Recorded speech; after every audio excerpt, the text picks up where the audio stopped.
Friday night lights in Pittsburgh, Pennsylvania. Highmark Stadium is the scene for this all-Pennsylvania matchup in the USL. It's the only match on this Friday. Pittsburgh Riverhounds hosting Bethlehem Steel, second and final meeting of the regular season between these two teams. And two teams in good position in the Eastern Conference playoff field, but both teams seeking a rebound, and we'll tell you just why in a moment. I'm Matt Geico with Gene Klein and Paul Child, and there you see the stakes. Doesn't get much simpler than that.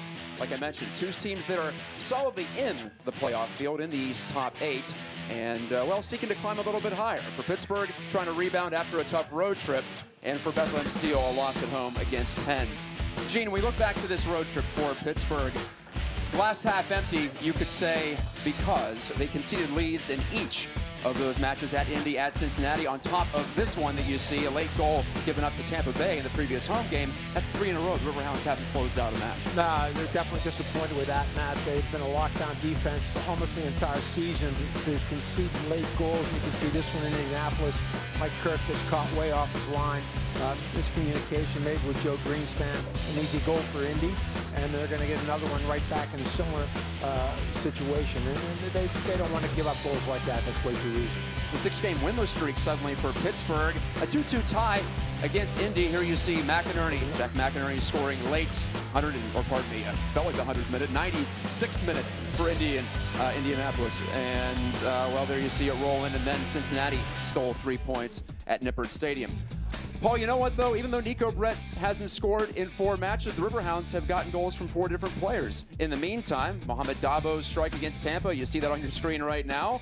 Joe Greenspan, Cristiano Francois at Indy, and Romeo Parks at Cincinnati. That's a positive for Bob Lilly. It's a real positive. I think he's been waiting for other players to get on the scoreboard, and this is a good time for them to do that.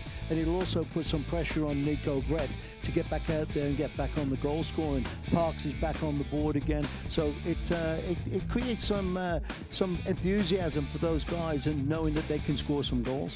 Interesting trend continues. The Hounds more potent offensively on the road. One thing they'll try to turn around here tonight against Bethlehem. It was 2-1 for Pittsburgh in Bethlehem the last time these two teams met. The Steel, though, for the most part, have been excellent in the second half of the season. So we look forward to a titanic collision in the USL's Eastern Conference tonight. Friday night, we'll see who comes out on top after this break on ESPN+.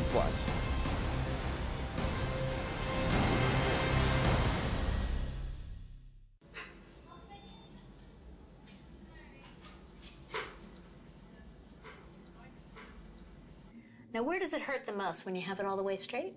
Down in there. It started really hurting, and it would really hurt if I like stood on it. It's a little patellar tendonitis, or jumper's knee is the other thing. How's that feel? It feels better. Call 412 Doctors for a same-day appointment at Allegheny Health Network. Forbes has an open man. Jamaican to Jamaican. And Brett buries it. Nico Brett, beautiful. Catch the action at Highmark Stadium as the Riverhounds battle for a home playoff position. On September 7th, the Bethlehem Steel FC roll into town for a special Friday matchup. Gates open at 5:30 p.m., $1 beers until kickoff. Purchase your tickets at riverhounds.com or call 412-865-GOAL. Through the years, you've done right by investing in your home.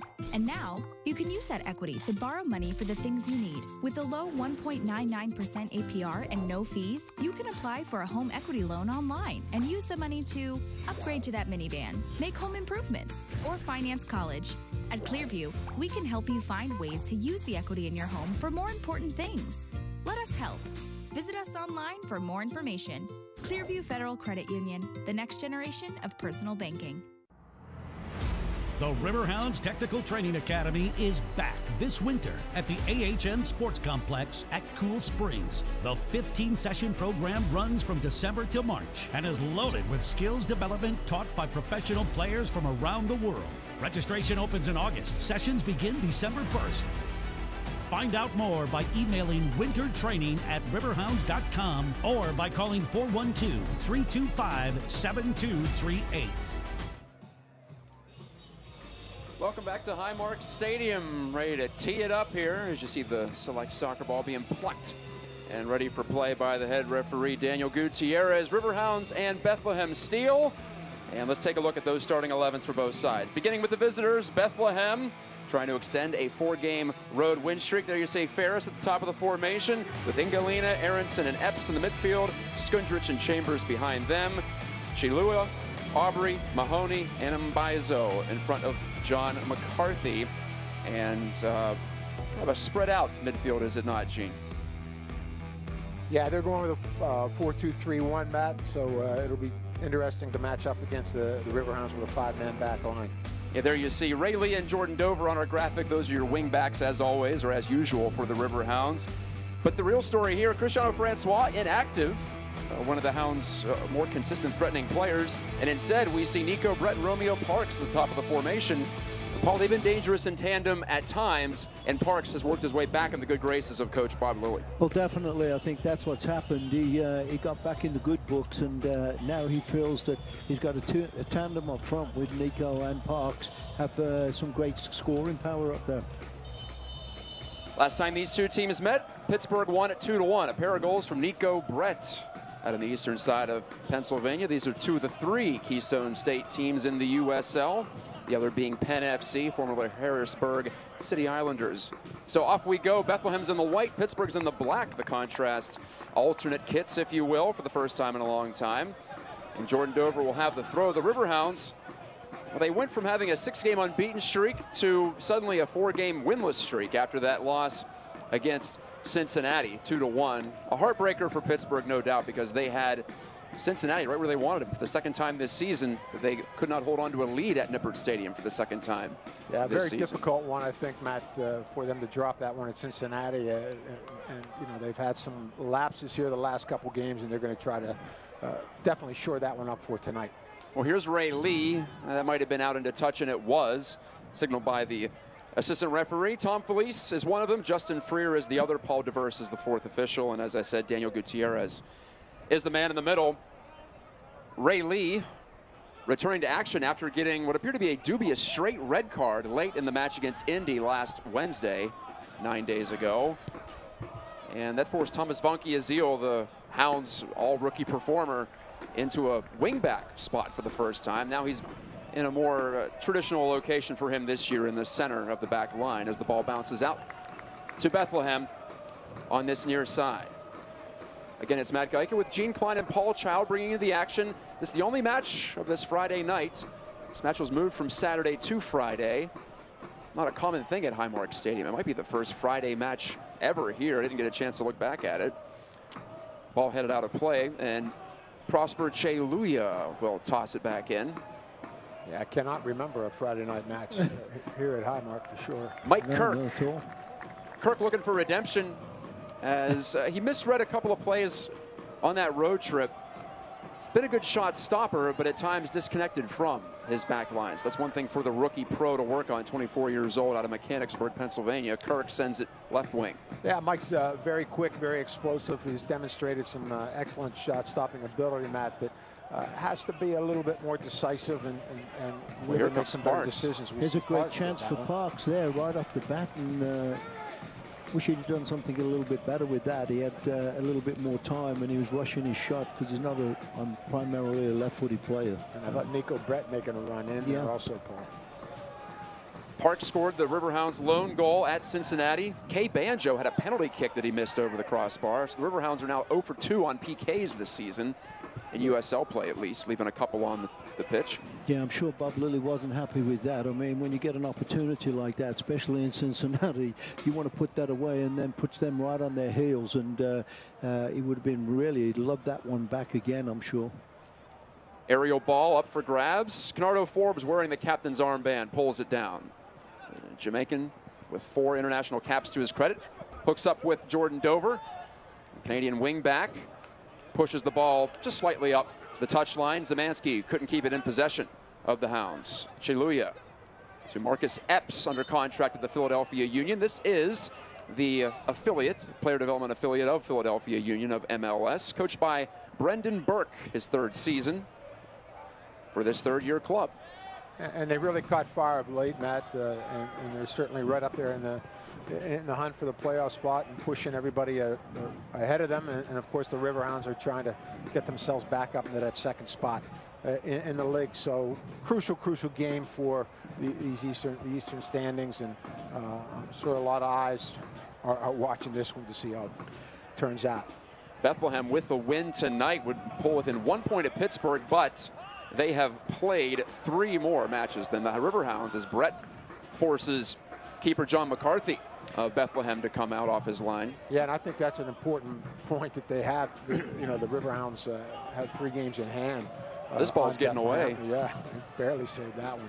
Because that puts a little bit more pressure, don't you think, Paul, on the Steel to come up with 3 points? Yeah, Bethlehem, you got to feel, though, they got to be pretty confident, though, Gino. They've won 4 on the road, and they like coming, obviously playing away and do well playing away. But and I'm sure Bob Lilly's told the team that right before the game and let them know that, hey, we've got to be out there and we've got to put some pressure on this team. We've got 3 games in hand over them, so it's super important to get this win. Yeah, I think so often you see teams come into Highmark and they're going to sit back a little bit, sit pretty deep, and you know, be very, very cautious. Certainly in the early parts of the match, and they'll be quite content to come away with a point. But I don't think Bethlehem Steel's in that position, especially with you know, they're already up on 29 games. They have to get a little bit more points to solidify their spot in the playoffs. Yeah.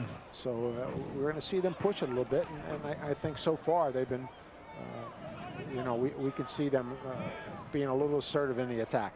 Bethlehem's only 5 clear of the first team out of the postseason as it stands right now. That will be Ottawa. Ottawa Fury picking up a wild 4-3 win against Toronto the other night, last night in fact. So Ottawa's hanging in there. So is Charlotte. Tampa on the fringes. So is Penn FC. Yeah, Ottawa came from nowhere too. If you remember from the start of the season, they were just struggling to get a win, and now they're right in the picture again. Riverhounds Toby Adewale, second-year defender, sends this one too long for Canardo Forbes. Forbes has 8 assists on the year. That's the 5th most in a single season in Riverhounds history, and well above his previous best for a year. That was 5. I think the last time we had someone in double figures might have to go back to Matt Dahlman. That is correct. Yeah, for sure. And that's a few years ago. It was the 2013 season. Kevin Kerr had 9 a couple of years ago. So that's the next benchmark for Forbes. James Chambers plays it on far wing for Steele. And Bethlehem, Paul, you mentioned the 4-game road winning streak. They've outscored their opponents 10-1, so no fluke there in that run. So they got to feel good about it, Matt, with you know, knowing that they can score goals on the road. And obviously the Hounds now trying to get back into the rhythm again of getting goals, and especially scoring at home. A foul called just outside the midfield stripe. That's a silent whistle so far. I could barely hear it. Yeah. Ray Lee working his way up, controlling well. Zemanski's gotten a run of starts with Kerr out, but gave that one up. Adewale saves the day with the fine read of the pass. Yeah, Zemanski wants to get that ball again and kind of reprieve himself, and a little bit too long there for Nico Brett, but not going to win much in the air as well without Parks up there with him. And you can see Parks has dropped right off. Gino is playing kind of like a dropped left. Almost looking like a Thierry Henry spot, you know, like drifting over to that left-hand side and dropping a little deep, pretty even with Canardo and Ben Zemanski. So almost a 4-2-3-1. Yeah, yeah. Well done by Dover to keep possession for the Riverhounds. Thomas Vanki Azil, 24-year-old Frenchman, can't connect with Brett. I'd like to see him to knock. They should look up and not looking for Brett. They should be looking for Parks, you know, because of the size when they're going to knock these high balls and long, and then Brett can go and try and feed off of Parks. But we haven't done that yet, and I'm figuring that he will do. But I'd like to see Dover. I said a 4-2-3-1. It's really almost a 5-1. 3-1, because of course with Ray Lee and Dover are pretty wide on the flanks, but they drop in the Pittsburgh half of the field to make it a 5-man back line. That leaves Dabo really in the middle by himself in front of the 2 center backs. Good ball by Lee. Brett one touch. Parks. Off of Parks. And then Zemanski in front of Dabo with Canardo Forbes and Romeo Parks.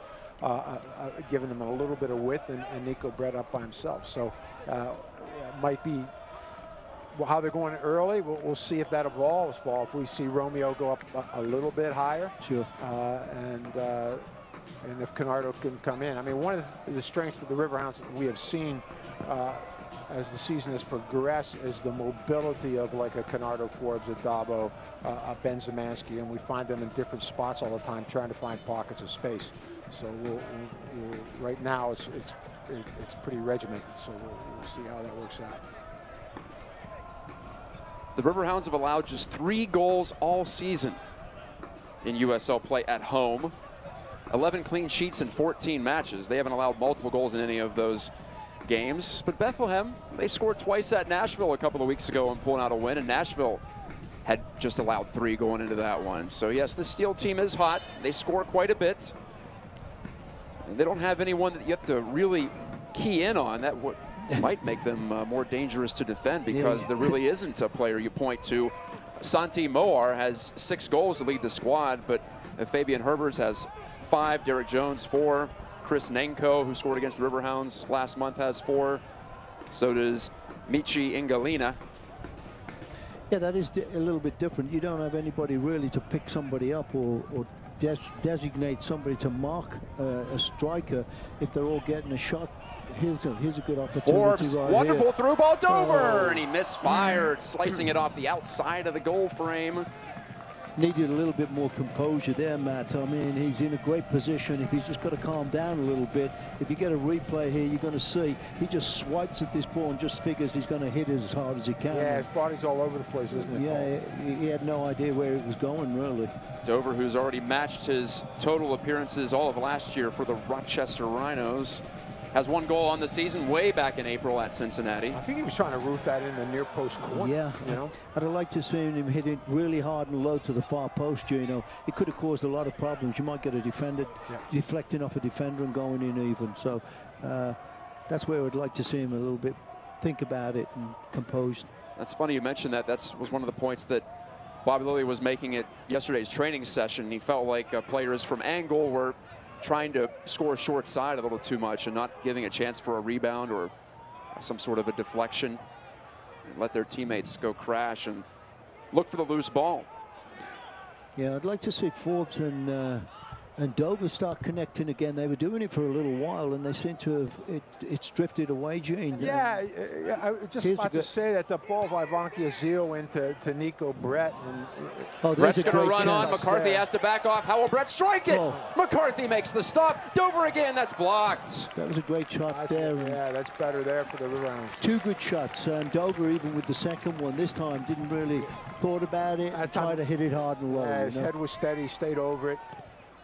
Dover wanted to chip it through. Marcus Epps, though, the midfielder, is back to put in a defensive shift. And that drive by Dover previous to the throw-in was blocked by Cheluya. So a fine work from the 20-year-old Zambian. Cheluya getting his run as a rookie pro.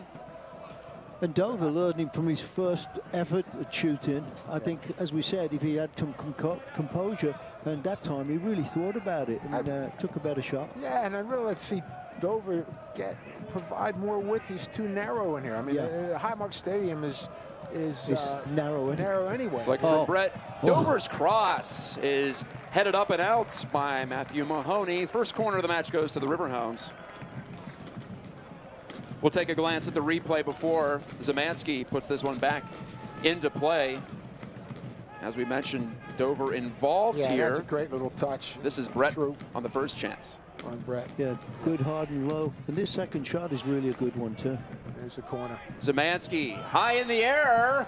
Adewale thought he was elbowed. I think he was hit in the face in some form or fashion, but there's no call from referee Gutierrez. I think Adewale ran into him. Yeah, he ran into him. And tried to make it more effective. To the back of Mahoney there, and yeah, I don't see anything on that one. No, I think the referee got that one right completely, and he was just trying to get something from it, and realized he was way out of, couldn't get to the cross. Riverhounds are coming off a trip in which they scored their first legitimate goal off a set piece this season. Joe Greenspan, if you watched our open, rose high, and he's had so many looks 4 headers, and he finally finished one there at Indy. That's a stunning statistic for me, Matt, that was their first one. With all the weapons they have with Greenspan and Vonkie Azil, Roberts when he's in the game, those guys are very dynamic in the air, and you would think we'd have a lot more off corners and set pieces. I would have thought so too, Gene. I mean, you've got such great height there and ability. And if they're even getting shots on goal, then you got Nico Brett buzzing around that area looking for any garbage that comes back. Yeah, any little knockdowns. Nico's always on that stuff. He reads it very well. It's been an odd season in that way because it's hard to complain about too much for the Riverhounds. I mentioned their defensive record, especially at home. They've only lost 4 times, and it's early September, for crying out loud. Yeah. But they've also left plenty of goals on the field, and I think players and coaches agree on that one, and commentators, as it turns out. There's a step up by Dabo. That leads to Brett feeding it back. Forbes looks to get on the end of it, and his volley is too high. Oh, I'll tell you what, that was a terrific press by the Riverhounds, and now I see why they're having Romeo drop back a little bit to the left, because between Canardo, Forbes, and Benzimanski and Nico Brett, they were able to pressure that. Then Dabo was right behind them to step up and win that ball. Yeah. So you know, excellent organization. You can see that is probably part of probably part of the game plan too by Coach Lilly. That's what he wanted to do. Because he recognizes the Bethlehem are going to build out from that spot, and they did a very good job of closing it down. Not a bad ball from Parks after that, and he scored his first goal since June last time out. And he shows a little bit of a setup skill there. We haven't seen him flash it much in 3 Riverhound seasons. Brandon Aubrey made a run for Bethlehem, but he's stripped. The Hounds are playing that swarming style of defending. And the Hounds are really putting some pressure on right now. The first 5 minutes, Bethlehem Ray Lee stumbles, that's a foul. Around, but now you're seeing some real high pressure and making Bethlehem make some mistakes. Yeah, they really are, Paul. Bethlehem had it a little bit too easy maybe the first 10 minutes, but the last 5 minutes they've been really stepping up on that pressure and making it very difficult for Bethlehem to play through. Here we looking at Greenspan and Roberts, and hopefully we can get one of these headers that we've been waiting to see at home. It'll be Zemanski. Yes, we have not seen a set-piece goal at home. And no chicanery here. It's all Ben, number 13 for the Riverhounds. He of the 133 MLS appearances from nearby Akron, Ohio. Zemanski's waiting, taking his time. Vonkie Azil, you got Greenspan, you have Romeo Parks, who are right in there pretty tight. Looks like Adewale is going to go back. Oh, that's a great, some locked on great ball. Joe Greenspan has done it again. And he didn't even have to jump for this one. He just got his head in front and his body length just beat the player to the ball. They looped around with some guys, and Greenspan caught in and got in the inside across his mark. He must have been listening to me, huh? I think so. Yeah. Say hello to heaven, Joe Greenspan. You have 2 goals in 3 games. And the Riverhounds have a 1-0 lead in the 17th minute. Set-piece goal at home. Zemanski to the big man, Greenspan. Oh, dude. Great and very job. Reminiscent of his goal at Indy. He heads it down and bounces it in against the grain. Difference was he was just still on the ground, though. Instead of Matt last time in Indy, he had to get really up above everybody. But you can see with the size of the guy, he can get his head in there and get a touch on it. And he's dangerous. Yeah, and he was able to get right across Brandon Aubrey. We saw Thomas Vonkie Azil kind of pull out from that, and Joe just held his ground there, and then got right across. Right across Auburn, and as you said, Paul, didn't really have to jump, just headed it down. And not to mention terrific delivery from Ben Zemanski to whip that thing in there and put it right on his noggin. One of the best ones we've seen at home for sure. Now can the Hounds keep the pressure up? Whoops. Brett is trying to charge by. And John McCarthy swatted it away from his 18. Marcus Epps stepping through for Bethlehem. That was a different clearance there with the knee. That was a terrific knee ball, I thought. Yeah. Aronson far side. Burris is lurking, and it's headed out. I believe that was by Adewale. Yeah, he was there at the far post saving the day. Yeah, really alert defending by Toby on that one, because he had to stay with them and really battle to get across him to get ahead on that ball. I thought that was a foul there at the end. He got really he pushed him from behind. Yeah. That was Ferris making the run, and It was the ball was out of bounds after. prowling. Ferris, the 18-year-old from Cameroon. There's some young players, as we see on these developmental squads for MLS teams. Young players on the pitch tonight. Aronson is just 17 years old, out of the state of New Jersey. Looks young. Corner kick, Brett, or pardon me, Kirk rather. Yeah, Mike Kirk making the grab. Yeah, well done by Mike Kirk. Came out decisively, held on to it cleanly. No hesitation there at all. And Gino, he's confident and just came out and picked it out of the air.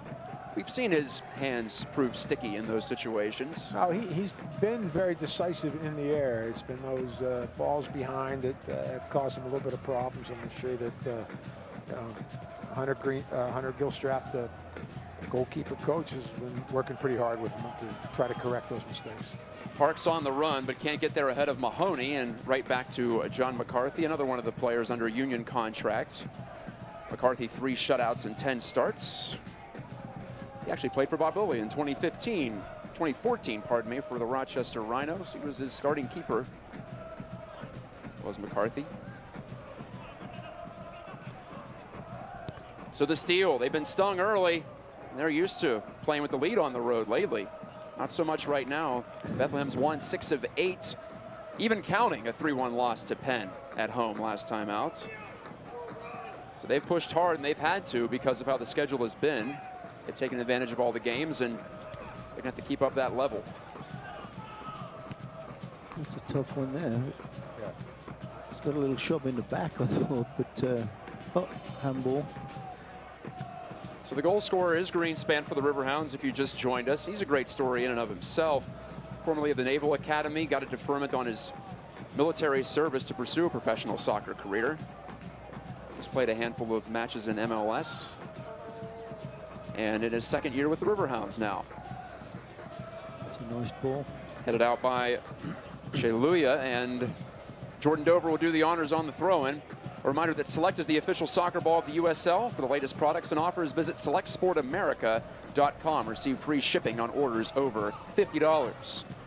And with that Select ball is Forbes. Greenspan, the Hounds switch it, and it's Adewale along the turf.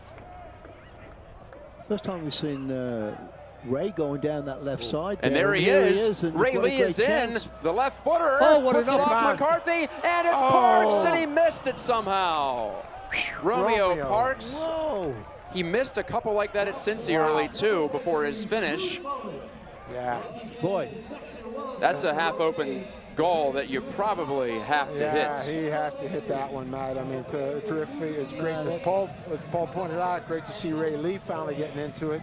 Puts that dangerous ball across, deflected out by McCarthy. Wide open goal. You got to put that on frame, Paul. Oh, yeah. He totally, he didn't get over that ball. I think he hit it more with his shin, and it took off to the right side. Yeah, it looked like it hit on the outside of his boot and went flying out. Yeah. Yeah. Just Drew Skundrich was putting some pressure on, and there's a stoppage in play. I didn't hear the whistle. But that excellent opportunity for the Hounds, and boy, to go up 2-0 in the 23rd minute would have been this is where they've got to start doing this, Gino, especially now. And yeah, Sheluya. It might be the surface too. We're up here, and it's easy for us to say, you know, he should have hit it this way. Well, it is. I mean, you know, the surface is old now, and it's. There are some difficult spots on it. So, and you talk to the players, and they will tell you. And you never know which way it's going to bounce. Yeah, so. usually on artificial surface, you're getting a really natural roll, but not everywhere in this. It's used for a lot of activities, and it's not always even. You see the American football lines on there. Some local high schools will be playing lacrosse. We even saw rugby on this pitch previously, and this stadium opened in 2013. So getting into the second half of the typical lifespan of an artificial surface 5 years down the line. That'll be a thought, I'm sure, at some point in the near future. But as for right now, it can be a hard surface. It can lead to games here looking a lot different from other places, including where the Steel play their home games. Yeah, I mean, Lehigh University. Yeah, they're playing at Lehigh, which is big, very, very large surface. And grass. And grass, exactly. So there's a lot Big difference. And you know, and the other thing with Highmark, as mentioned, Highmark, as we mentioned earlier, it's a tight field. You know, yeah. And it's so it makes for a different game, and the Riverhounds. I think more this year than ever before have taken advantage. Yeah. Right. I think we've said that before, and we've never done that. Right. And, I think this year we really have, and we do a lot better than most teams when they come in if they're used to playing on much wider fields. Brandon Aronson scoots across the pitch. He'll put one in. Ingalina, wide right. Couldn't cut that one back. If he had, I would have been in some trouble, I think, there. But took off and went behind the net. Michi Ingalina, 18 years old, from the Congo. He saw action with the Union earlier this year. There have been quite a few players now to go from the Union Academy to Bethlehem Steel to the Union. That's the homegrown track for Philadelphia. Yeah, and I had an opportunity to see some Union Academy teams, and they really have a terrific system going there, and you know, really are developing some nice players. Well, and it shows in results here at the USL level against professionals. They made the playoffs last year in their second ever season, and they're in position to do it again. McCarthy wearing the blue keeper's jersey, tries one long. Adewale steps up to rise up. Couldn't control it, but neither could Ingalina, and it's right back to Pittsburgh on the turnover. A reminder that the USL's official Twitter feed keeps you up to date with news, live game updates, and highlights from around the league. Those highlights do come quick, 24/7. You can follow the USL at Twitter, or on Twitter, pardon me, at USL. And Facebook's a good spot for all that too. Tonight, though, like we said, this is the only game in town. The only match in the USL. 33 teams, just 2 are in action on this Friday. Tomorrow, the full slate. Hounds up 1-0 on a Joe Greenspan header goal, assisted by Ben Zemansky. One of the few times the Riverhounds have had an early lead they can work with. Romeo Parks just missed making it 2-0 a moment ago. Bernardo Forbes, a step over, and some patience now from Kenny, as they call him. Off to Toby Adewale. Bounds one to Parks, who came back to the ball. Skipped away from him. Mohamed Dabo helps out. Native of Senegal. Plays it right back to his keeper, Mike Kirk. And Dabo's one that I think has made enormous progress throughout this season. I mean, he really does a terrific job reading the play between the lines. He breaks up a lot of stuff in front of Greenspan in that back three. And is able to distribute and to keep the game moving from sitting in deep in that spot. So they rely on him a lot. There's a chance. Shot by Nico. Brett is in. Nico tries the chip, and it's off the roof of the net. That was creative. That was very creative. I would never have thought of something like that he was going to do. I thought he was just going to drive that ball and get one on target, but it was a perfect place and time to get that flick. He just got hit a little bit too hard. A little bit, a bit of mistake from Mahoney, and Nico's right on it. And you know, and that's what Nico likes to do. He likes to get that step and get in ahead. You know, get in behind those defenders. Kind of step. Yeah, no, he's always very alert with that, and it's, you know, and it's one of the reasons that the Riverhounds, as we talked about, sometimes we'll play him a little bit too directly. Yep. You know, and it makes it difficult. But you can see why there, because he can slip in and get ahead, and he has that quick burst that can get a step on a guy right away. Brett was a foot away from breaking a 4-game goalless streak. He has 13, but he's fallen off the pace in the race for the Golden Boot. Cameron Lancaster of Louisville City, who we'll see next Saturday here, has 17.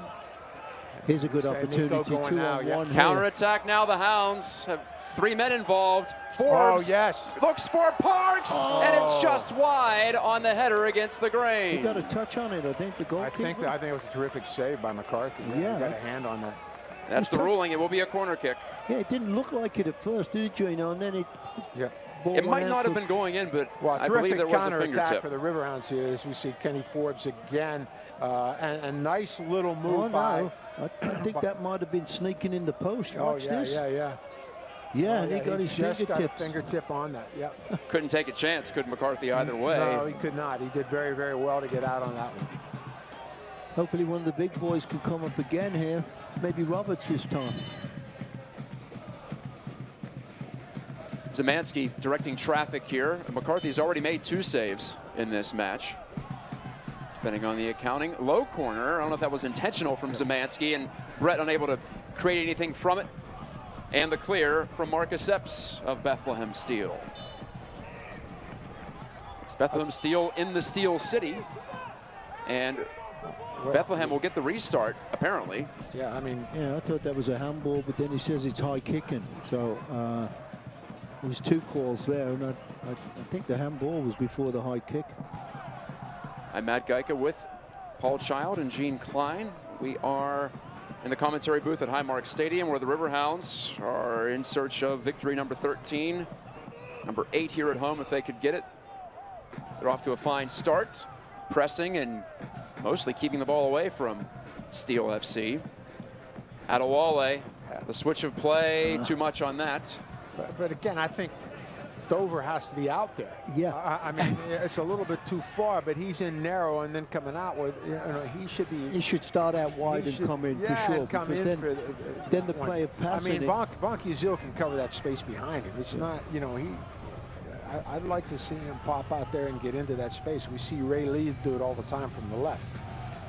Yeah. Chambers hands it off, and look at that defensive play from Romeo Parks. That's not a sight often seen. That isn't. That's nice to see. I'm sure Coach Lovely appreciates it. You know how he feels about everyone putting in an honest effort on both sides of the ball. All the way from Brett at the top of the formation on back. Well, you have to do that with everybody, because then everybody gives 100% for everybody else, and what makes things out of nothing. And I think for Romeo, it's been that inconsistency. Yeah. You know, he does it at times, and then even like that last play there, just kind of, yeah, you know, was very complacent going over there, where I think he had a chance to shut the guy down towards the touchline. They're able to play forward. Now they got to throw it. He could be the X factor for the Riverhounds if he gets hot. He has gotten hot in the past too. In the meantime, Bethlehem, well, trying to create something here in Galena, unable to work his way by Ray Lee there to strip it, and he got some help from Toby Adewale, so the Hounds put 2 men on 1 and take the ball away. That's a dangerous ball from Ray Lee. It's too deep to try to play that diagonal. Yeah. Bunky Azil headed it forward here to at least keep the ball on the attacking side of the pitch for Pittsburgh, albeit briefly. Here comes Kirk. No problem for Kirk there. Yeah, that's... Ferris was making a run. Way too vertical by Shalia. Dabo slings it up the center of the pitch. If he can get to it. Off of Forbes, and done. Dover pokes it right by. Dover got by Aubrey. Now can he get through the second man? He was shoved down, but apparently ruled to be after the play and inadvertent. Yeah, thought that would be an easy call, but not to be. Forbes to Thomas Vonkie Azil. Tommy V looks up and slows it down just a bit. Forbes slices one through, chested down from Parks. It's Brett looking for the give and go there with Zemansky, but does not connect. Every fan in the stand stood up here then for that, looking for a free kick from the referee, and he just ignored it. And did the assistant on that side too, because they were all looking at the assistant referee. Yeah, sure. And there was no flag in the air. No flag, no communication. I would guess they're wired up. Oh, they very much are, yeah. Yep. So they do have the intercom system, if you will. So a hard tackle on part of the Steel to win that one. Adewale gets a second crack and then a third, and eventually he clears it. Third time lucky. Toby Adewale has been active here, but he gets beaten. So does Lee around the corner. A cross intended for Epps is intercepted, but the Steel showing some pressure now. Yep. Chambers, back post cross, and Lee, well, either he didn't hear someone talking to him or he just decided to usher it out. Yeah, I think Greenspan, he's got his arms up in the air. Either Kirk didn't say anything or Ray. Yeah, we can't tell from here, but yeah, I mean. Quick corner, Greenspan heads it clear. Ball, I thought the same thing. I mean, that has to be Mike Kirk's call to leave that ball, because it's not contested. It's not going. It's going over the end line. Back near side now. toward the spot, and there will be a point to the spot. A penalty kick upcoming for Bethlehem and a chance to tie it in the 34th minute. He's calling that on Greenspan, who tried to get across him on the kick, and boy, that's a... the referee's got to see that one. That's an interesting one because that was... he didn't give a free kick down here for somebody running into somebody, and that was very similar. Well, what that is a first. The Riverhounds have not conceded a penalty kick all season. Yeah. And Epps drew the call, 20-on-20 in the penalty area. James Chambers, who has 2 goals on the season, the 31-year-old Irishman, will be called upon to take the PK against Mike Kirk. And it's slotted home. Yeah, James Chambers gets his 3rd of the season, and in his 78th appearance for Bethlehem Steel, the veteran has knotted it at 1. Well, that's a tough one for Joe Greenspan, but just a little bit slow coming across, Paul. He was sort of standing, and left it late. Epps got across him a little bit, and he was a little bit late on that kick, and and then he just went down and made it look a lot probably worse than it was, and came away with good penalty kick too. Professional finish. I was just going to say that. Driving that ball hard and low, which we would like to see in Cincinnati. Yeah, Mike Kirk. Yeah, we could have seen that in Cincinnati. Mike Kirk guessed correctly, but he still couldn't get out on that one. So unfortunate for the Riverhounds, but.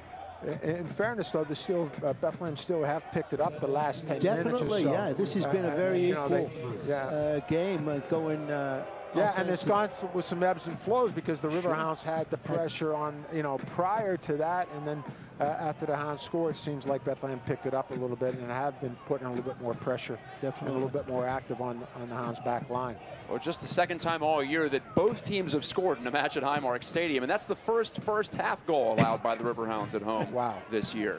It took until match number, 27 overall, but 15 at home for it to happen. So how about that? That's just the 4th allowed overall at home for Pittsburgh in USL play. Kirk with a missed kick here. That was a tough ball to do anything with, though. It was really bobbling strange, and he didn't really want it, and he was being pressured. So he just thought, I'll make sure I'm not going to get caught with it. And not a great pace on it either. So, but he still needs to do a little better with that and get some more distance on that ball. So how will the Riverhounds respond? They have now allowed game-tying goals in 4 matches in a row. Home against Tampa, road against Indy and Cincy, and tonight. And Bethlehem Steel, another road goal for them. Here's an opportunity here. We've got 3 on the attack against 3, but... Brett's leading this, but he needs some help. He's looking for help. He finds it in Forbes. 1 touch far side. This is Romeo Parks now. Parks to Forbes. He has Lee on the left flank. Brett and Zemansky and Parks are all gathered near the penalty arc, and the counterattack bogs down for the Riverhounds. Yeah, it did a little bit too slow on that speed of play, I think. They had some numbers up, and then Canardo Forbes didn't like what he saw and decided to bring it back. Jordan Dover wants to make something of it, and Parks did get his head on it. McCarthy lets it ride, and it'll be a corner kick. A mistake from McCarthy to not take that and grab it. As it turns out, the call from referee Gutierrez goes the Riverhounds' way this time. I think we've had a lot of room here on this right side, Gino. There's tons of room, and we're just not switching it. It seems like we're going to the left all the time instead of... Yeah, that's why... I completely agree. That's why I said I'd like to see Dover pull out a little bit wider there, because he could have a lot of space. It's like he's very nervous to get into that space, and you don't want to... Zemansky and deflected! Oh, McCarthy dove as it changed direction right in front of him. Yeah, dangerous ball. And a sneak attack, if you will, from Ben Zemansky. If Brendan Burke and the Bethlehem Steel, you don't like those balls, you're not happy with any ball that goes right across the goal inside the 6. Nervous moment for the Steel. Should have just tied it on the Chambers PK. That was headed but not cleared. Ray Lee gives it a go with the right foot, but it's over the stands and into the parking lot at Highmark Stadium. Yeah, I think Lee would have liked that on his left more than anything, but you got to take a chance from that distance. It was perfectly, the right spot. No, absolutely. We saw Dabo score on a similar play in the previous home game against Tampa Bay. We did. That was a terrific strike from Dabo, a great layoff from Nico Brett on that one against Tampa, and maybe the best dance we've seen here at Highmark in a number of years. after that goal. Yeah, you'd have to go back. I don't know how well Jose Angulo used to dance, but he was a former Golden Boot winner in this league. The Hounds have the throw right in front of the Monongahela River. If you're watching here tonight on ESPN Plus, great to have you along. Still doesn't match the Paul Child fist, double fist pumps from back in the day. But, we'll have to pull those up, see if we can drag that footage off of YouTube somewhere. It's in on someone's there. archive. It's on there. It's there. Thomas Vankiazil. For those who don't know, Paul used to play for the Pittsburgh Spirit here in town, indoor soccer. In addition to his outdoor exploits, Dover can't keep it. It's a throw for Bethlehem Steel.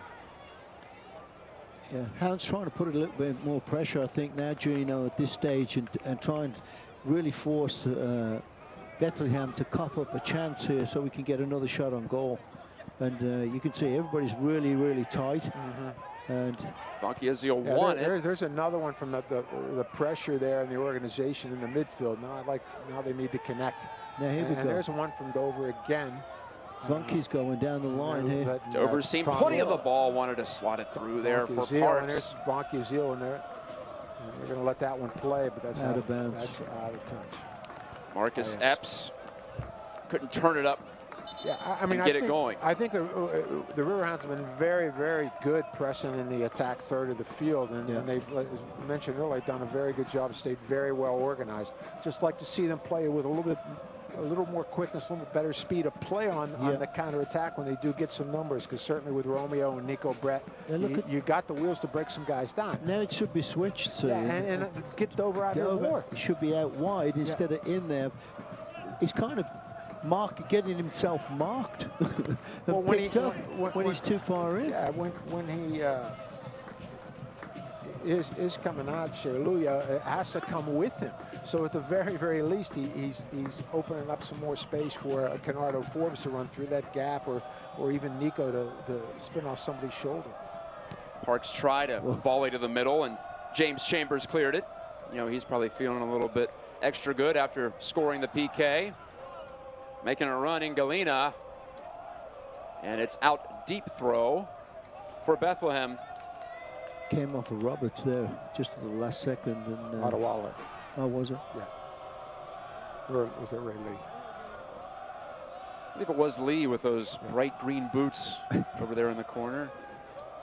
It's Friday Night Lights at Highmark Stadium. As we mentioned earlier, a rarity here for Riverhounds soccer. Epps. The ball's just been not behaving for Marcus Epps tonight. He's been roaming this left flank over and over again and has not created a legit chance yet. Oh, there you see the USL Eastern Conference standings, and if you're wondering where number 1 is, FC Cincinnati is well clear of the pack, 13 points ahead of Louisville City. Cincinnati has clinched a playoff spot, the first team in the USL to do that. But Louisville will be in next week, boys, and then we'll see Indy 11 in 2 weeks. So the road not very easy for the Riverhounds. They have the 3rd toughest schedule in the East coming to the finish line, in fact. It's gonna, they're really seeing all the top teams, and so it's going to be a very tight race to the finish. They've been in each and every match. Fine run from Forbes. Slides it through Zemansky, tried to get a little fancy there, and the back heel flick was intercepted. Yeah, that reminded me of Francois there for a moment. Yeah. I was waiting for him to take a shot, but obviously didn't get the opportunity. There's too many defenders. Aronson, who stepped over it, I think he was waiting for it to go through to Skundrich, and it just never did. Terrific recovery run from Ben Zemansky, who came all the way back after giving that ball away inside the box to recover it and win it in our own box. So great work and great effort on his part. 43rd minute, we had a goal from Joe Greenspan in the 17th minute for Pittsburgh, and then Bethlehem answered back, and the man you see, the captain, Chambers, scored that for the visiting side. Chambers could have got a yellow card here easily. Yeah. He was really late on the tackle. If it was anything like the penalty kick, it would have been. I was waiting for him to a booking there, but decided just to give him the old proverbial verbal warning. The lecture. Yeah, because look at the studs are up. Yes, that's yeah. And that's not too different from the foul that got Ray Lee a red card inexplicably at Indy. Yeah. I think both sides were wondering about the call there 2 Wednesdays ago. Cost Lee a match at Cincinnati. you never know. If Lee's in there, maybe the Hounds don't get burnt for 2 goals late at FC Cincy. So not to make excuses, but there are cause and effect situations here. Dover had to turn away and fade away and just drive it up the touchline. Chambers knocked it down well with the boot, but the Riverhounds have possession again and some room ahead. Oh, great ball there. The ball in. Brett, can he get to the end of it? He will, just barely at the byline. Brett to Forbes, who joined to support the play. Brett fakes it, looking, and finds Forbes again. Conrado Forbes scored! A spectacular goal for Conrado Forbes! What a rocket. What a rip! Holy smoke, that was brilliant, that. Where did that come from? 2-1 Riverhounds. Kenny Forbes, his 2nd goal of the year, and maybe the best goal of his career. Yeah, definitely. What a... Keeper could not do anything. Nothing with that one. He was out there. He was already in the back of the net after he dived. Maybe some of the goals that didn't go in earlier in the season are going to start to go in for Pittsburgh. They have a 2-goal first half. First time in forever. Oh, man. Upper 90. Here's a great view from it. Yeah, just takes a touch, puts his head down, and has a go, man. That's top class right there. The team was discussing a couple of weeks ago how they needed to shoot more from distance because teams were just packing the box and expecting the Riverhounds to try to force a pass in there. And that time Forbes didn't do it, and the man with 8 assists decided to have a go. Well, we've seen a couple. We saw Mo Dabo a couple weeks ago, and this one is very, very similar. Francois another assist from Nico Brett, maybe the easiest assist of his career. Passed it about 2 yards, and Kenny Forbes had a look, and he says, I'm going to have a go on this one, and boy, just buried it in the upper corner. Parks making up some ground there after making a bad mistake, and the referee giving the ball the other way again. Oh, free kick now. Yeah. No, throwing. No, Parks hit it right off. Boy, this guy's behind on a lot of these plays, you know. Bob Lilly is expressing his disdain to the 4th official, Paul DeVers. Yeah, those guys can't do too much being the 4th official. No, they can't. They're for administrative purposes mostly, and for emergency backup if needed. Yeah, one of the toughest jobs in sports. Yeah, really, because you get all the flack. All the flack from both coaches. All the stick, yeah. And he's saying, Coach, I'll tell him we'll talk at halftime, you know? And we have reached halftime on a thunderbolt of a goal from Conrado Forbes. The Riverhounds regain their lead. Maybe the most entertaining first half of the season at Highmark Stadium on this Friday night. And before we go to a break on ESPN Plus and take it to the half, I want to take a look at the Conrado Forbes goal. Why not? We could look at that one all night if we really wanted to. Nico, and it settles it, and that's the best view right there. Is fantastic because you see where it goes right into the top left-hand corner, and the keeper just had no chance. And I don't know if that ball rotated once. No, it was a rocket. It was traveling. Knuckling its way under the crossbar. When we return, we'll look ahead to next week. As we mentioned, big games coming up at Highmark Stadium for Pittsburgh to try to maintain its position near the top of the East standings. This is USL Soccer on ESPN Plus. Back in a moment from Pittsburgh. A lot of clients ask us what makes us different. The first thing that comes to mind for me is Joyce's signature collection. We truly are jewelers. We're passionate about jewelry. We understand the process of making jewelry and what it takes to make the highest quality product at the best value. We travel the world to bring back and create the most unique diamond jewelry collection that you will find anywhere. If you've never shopped Joyce's, I personally invite you to visit our store. I know you're gonna love it. At Joyce's Jewelry.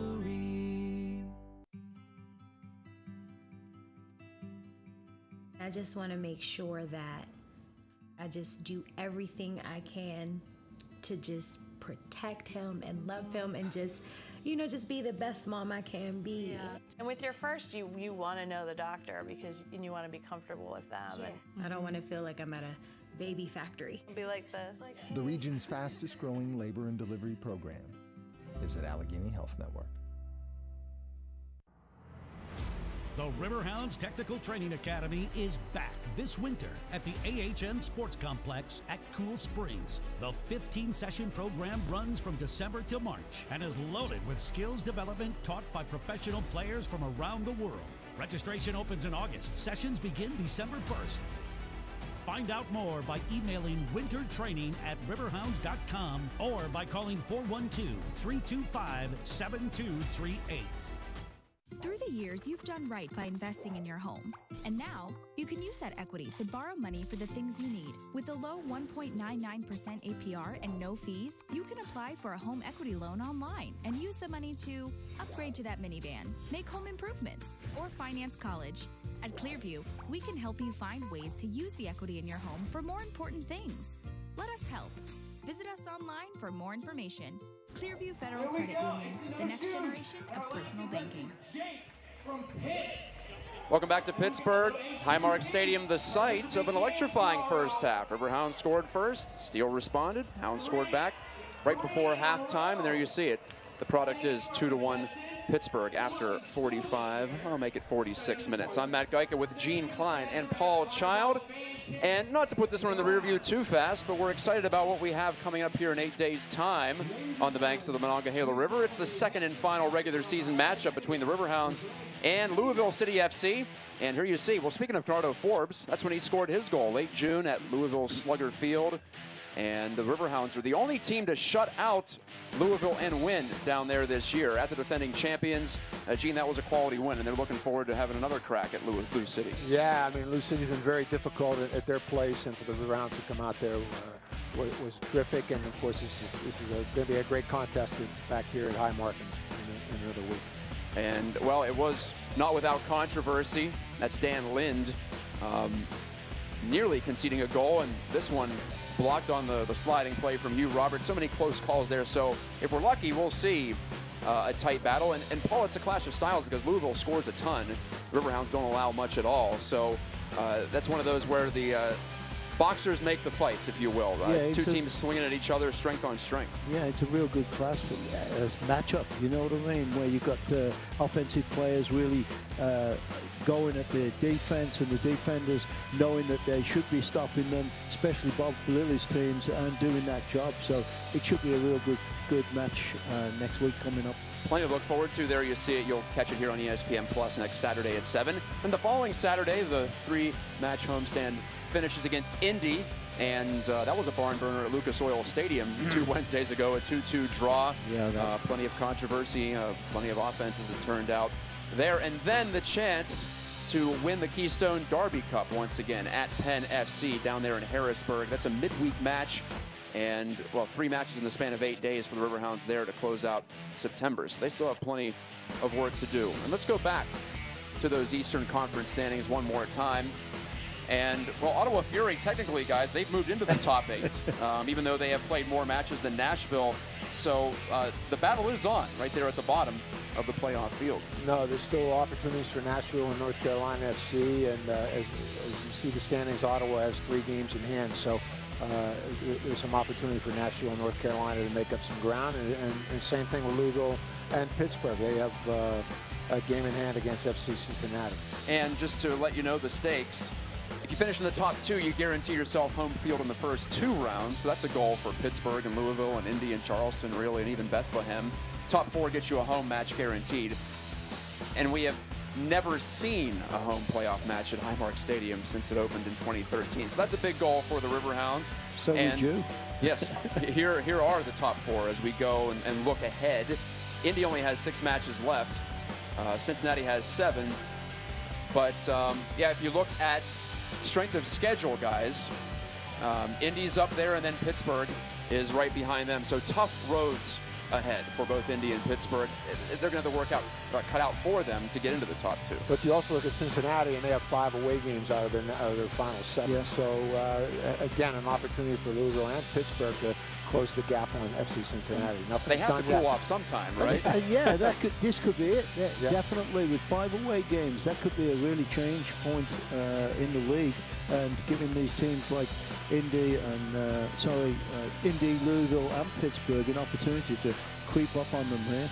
It's been fun to watch all season long, and like we said, even though these teams are probably in the playoffs, we will say that, much to fight for as we head into the final month of the USL regular season. Still much to fight for tonight, too, and we'll return at halftime, 2-1 Pittsburgh over Bethlehem on ESPN+.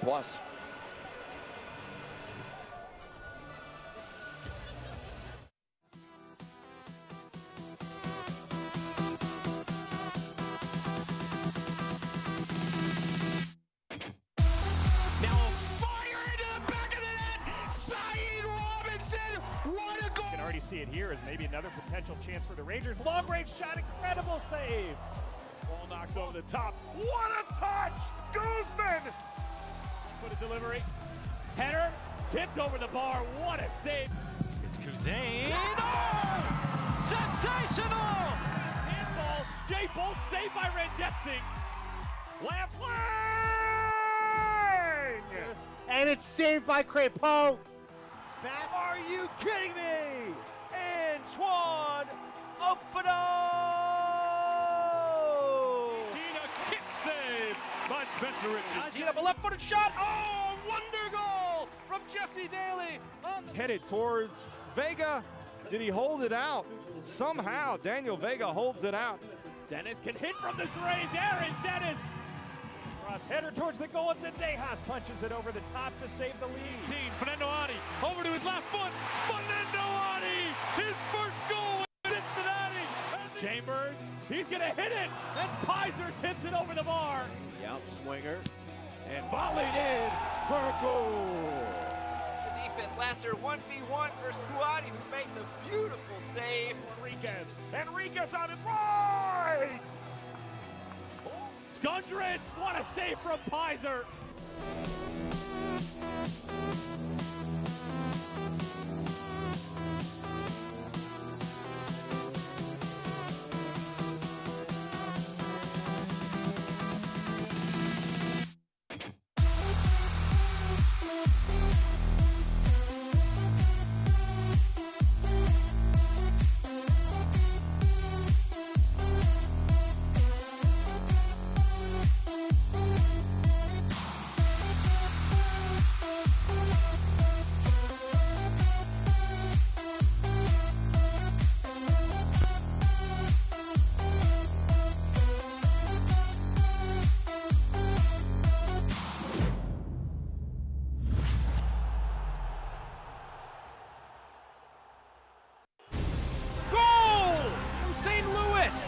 Stop by Gomez. And a goal! What a finish. Saved by Rieger. Calistri, and it's in. And a goal! Chandler Hoffman, that's a goal by Michael. Big save, Connor Sparrow. Save, Fennelson. Is going to be on every highlight reel.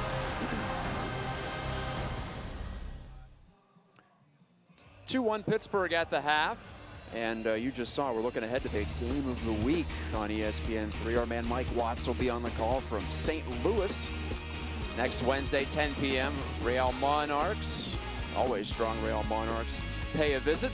And looking on down the list as we get toward the end of the regular season, yes, the USL Cup playoffs are approaching. Here are some select games that you can gather on ESPN3. Nashville, Tampa Bay hanging on to any hope it might have of getting into the playoffs. And Atlanta United and Nashville, well, you'll see Nashville a couple of times. They have it all to play for at the moment. And we look forward to seeing all that and closing out the season and heading into the playoffs. As for tomorrow, a full slate of games, and we'll keep the focus here on the Eastern Conference. North Carolina desperately needs points, so does Nashville.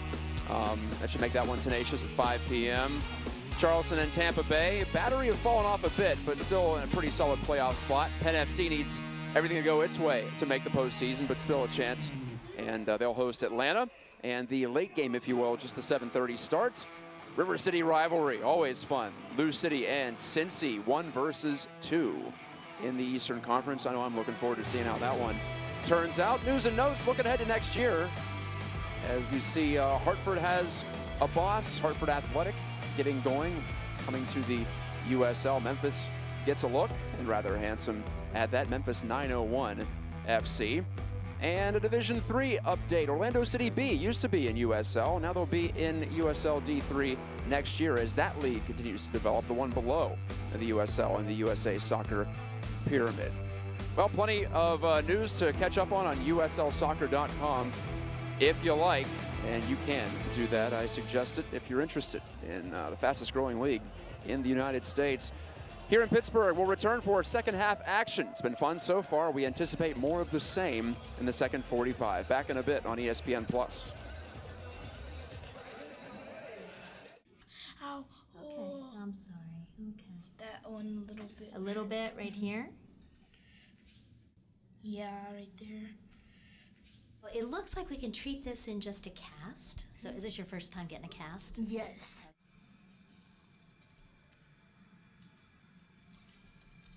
Does it feel nice? Yeah, it feels nice. Call 412 Doctors for a same-day appointment at Allegheny Health Network. The Riverhounds Technical Training Academy is back this winter at the AHN Sports Complex at Cool Springs. The 15-session program runs from December to March and is loaded with skills development taught by professional players from around the world. Registration opens in August. Sessions begin December 1st.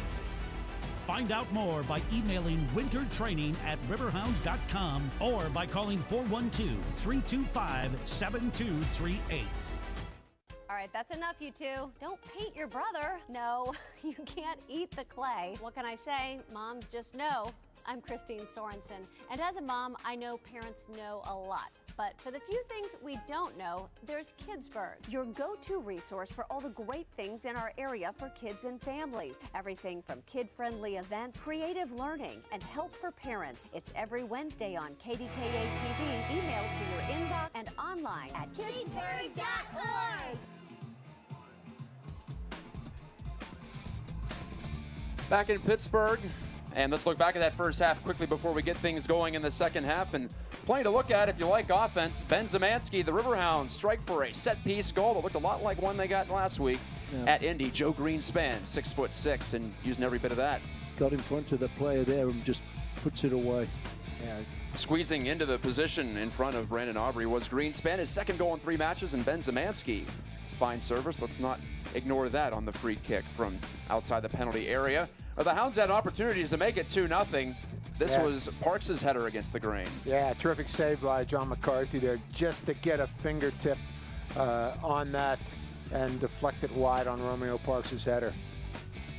As the train goes by, this was when Bethlehem Steel really got back into it. Greenspan nabbed for tripping Marcus Epps, and Chambers finishes. Give it and take it away, you know. So and Greenspan scored at the other end, but then a little bit late trying to get across. Epps on that one and gave up the foul. But yes, but is the key word, because Conrado Forbes decided he was going to have a crack. And he did. And what a crack it was. No, top left-hand corner, and keeper couldn't do a thing about it. And that thing was traveling. That ball wasn't spinning at all, and had a lot of power in it. Cristiano Francois had a couple of great strikes this year. So did Mohamed Dabo against Tampa last month. That might be the best of them all season long. Look at the shot numbers, by the way, as we get ready to kick off. 11-1. The only shot for Bethlehem Steel was the penalty kick. Wow. And it went in. Funny game sometimes. But the Riverhounds can at least rest easy that they have a lead at the half. No, terrific way to go into the dressing room, though, you think, with a absolute rocket laser from Conrado Forbes to put them up 2-1 going in at halftime. So no, it couldn't be any better. Possession was nearly 50-50. 51-49, in fact, if you want to round to the nearest whole number for the Riverhounds. So, yeah, you can say in that way, both teams have seen plenty of the ball, but the Riverhounds much more dangerous. Foul against the Bethlehem Steel FC to start this second half.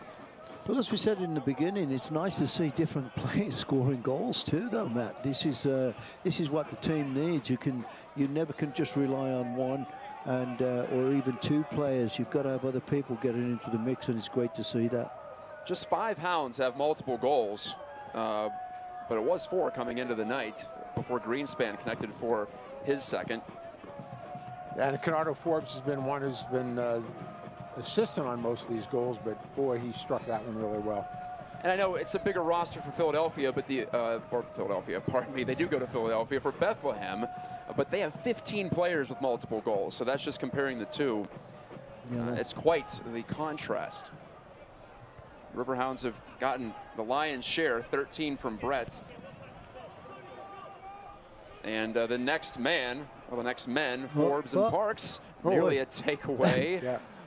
Just there at the back line, Steele maybe falling asleep a bit with Brett lurking. That's what he does best. Well, that's that pressing again. The Riverhounds been very effective and really disrupted Bethlehem from coming out of the back several times. Nice move. Parks, what a cut in. Romeo Parks, a spinner across. Zemansky pulls and let it go. Miscommunication there with Nico Brett, who shot it wide.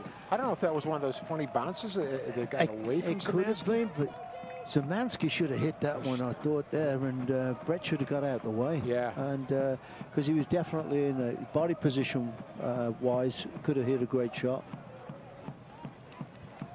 Nearly 3-1 for the Hounds, and they haven't scored 3 at home in more than a month. They've only scored multiple goals at home a handful of times. They have a couple of 3-goal games, a 4-goal game against Toronto very early on. That was when Brett had his hat trick and established himself as the Hounds' go-to guy up front. Parks playing with confidence, got bumped hard by Chambers after letting that ball go. Yeah, really, and the referee, Forbes, what a step there. He's looking especially quick. Was not in a position to see that at all. He Funky turned away Azil from the ball. To Forbes. Here comes the cross. It's a low one. Spun toward the 6, and nearly a sneak attack for Pittsburgh. Bethlehem appeared to be expecting the aerial ball, and they didn't get it. Zemansky got tied up a little bit there. He was trying to get that flick on, and he was kind of like ahead of the ball and couldn't quite get his feet together and get a shot off. So the Riverhounds, well, they had 11 shots at the half. Their season high for shots is 20, so on pace to beat that. They have been finding open space, and, well, there's the old professional foul from Greenspan. Yeah. He knew he was beat, and he stuck his leg out. Just a little bit late on that one, just that didn't impede the attack. Kirk belted the ball up through the middle of the pitch. McCarthy. And Mahoney right through the middle to Chambers, who has to get rid of it in a hurry. Bethlehem, this is no surprise, though, to see them concede shots, guys. They've allowed the 3rd most in the league. So they play an up-and-down game, no doubt. They do score, but they concede as well.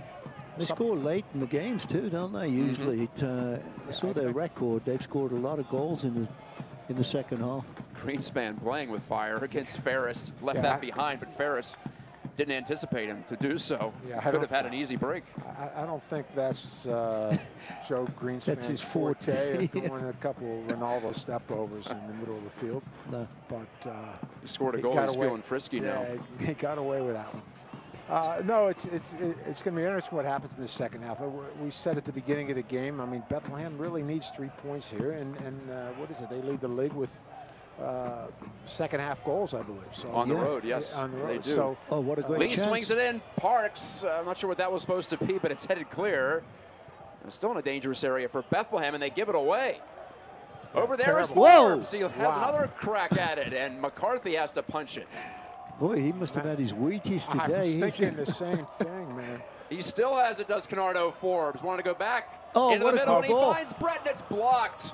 Goodness. Well, it's all Riverhounds right now. They're really keeping them hemmed in. They're putting the pressure on. They're not letting Bethlehem play out, and they're able to break them down a couple times. Yeah, they're panicking a little bit, and they can't get it out of there and get it clear.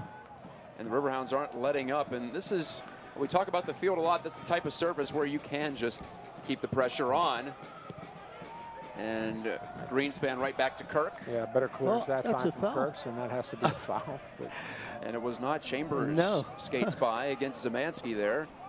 And Zemansky always seems to be involved. He's a tenacious player. But now he steps back. Well, with the rest of the weekend coming up in the USL, we ask you how well do you know the league? Brett running here, but McCarthy's going to play it. Test your knowledge in USLsoccer.com's weekly picks competition every week, and you could win tickets to an upcoming USL game of your choice. USLsoccer.com. And here goes Dover. Can he play him? Dover is making a run. Forbes looked that way and thought better of it. He'll think about it. Spinning. He did make another glance over to Dover. Adewale ball at his feet, drags it. Played it right through Parks. Forbes, touch from Nico Dover Brett. now, some space in the box. Jordan Dover right through and under the arm of McCarthy and wide. Zemansky there, like maybe 6 inches away from putting that in the back of the net there, and Dover smiling. He knew he had something. Great combinations here the last 2 minutes, and creating some great chances there. Yeah. In, out, wide, and a driven ball across. Right. And you know, Canardo Forbes missed Dover the first time, and he played it the second time, and they almost were able to capitalize on that one as that ball came. A good driven ball across by Dover, and Benzimanski almost got a foot on it. So Brendan Burke, coach of the Steel FC, has to be concerned about the opportunities this team is giving up, and they haven't created anything at the attacking half so far, 7 minutes into the second.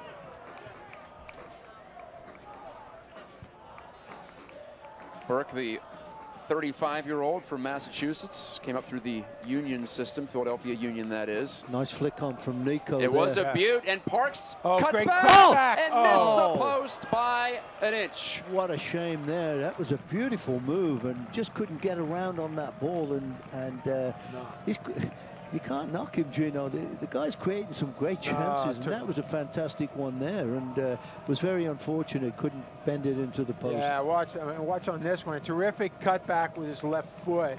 Great boom fake. Right there, and just cannot bend that into the far post, into the back post. I mean, he just couldn't get around that. Yeah, and the keeper was just out of it. He couldn't do anything about it. You know, I mean, Romeo very close to 2 goals tonight. Yeah.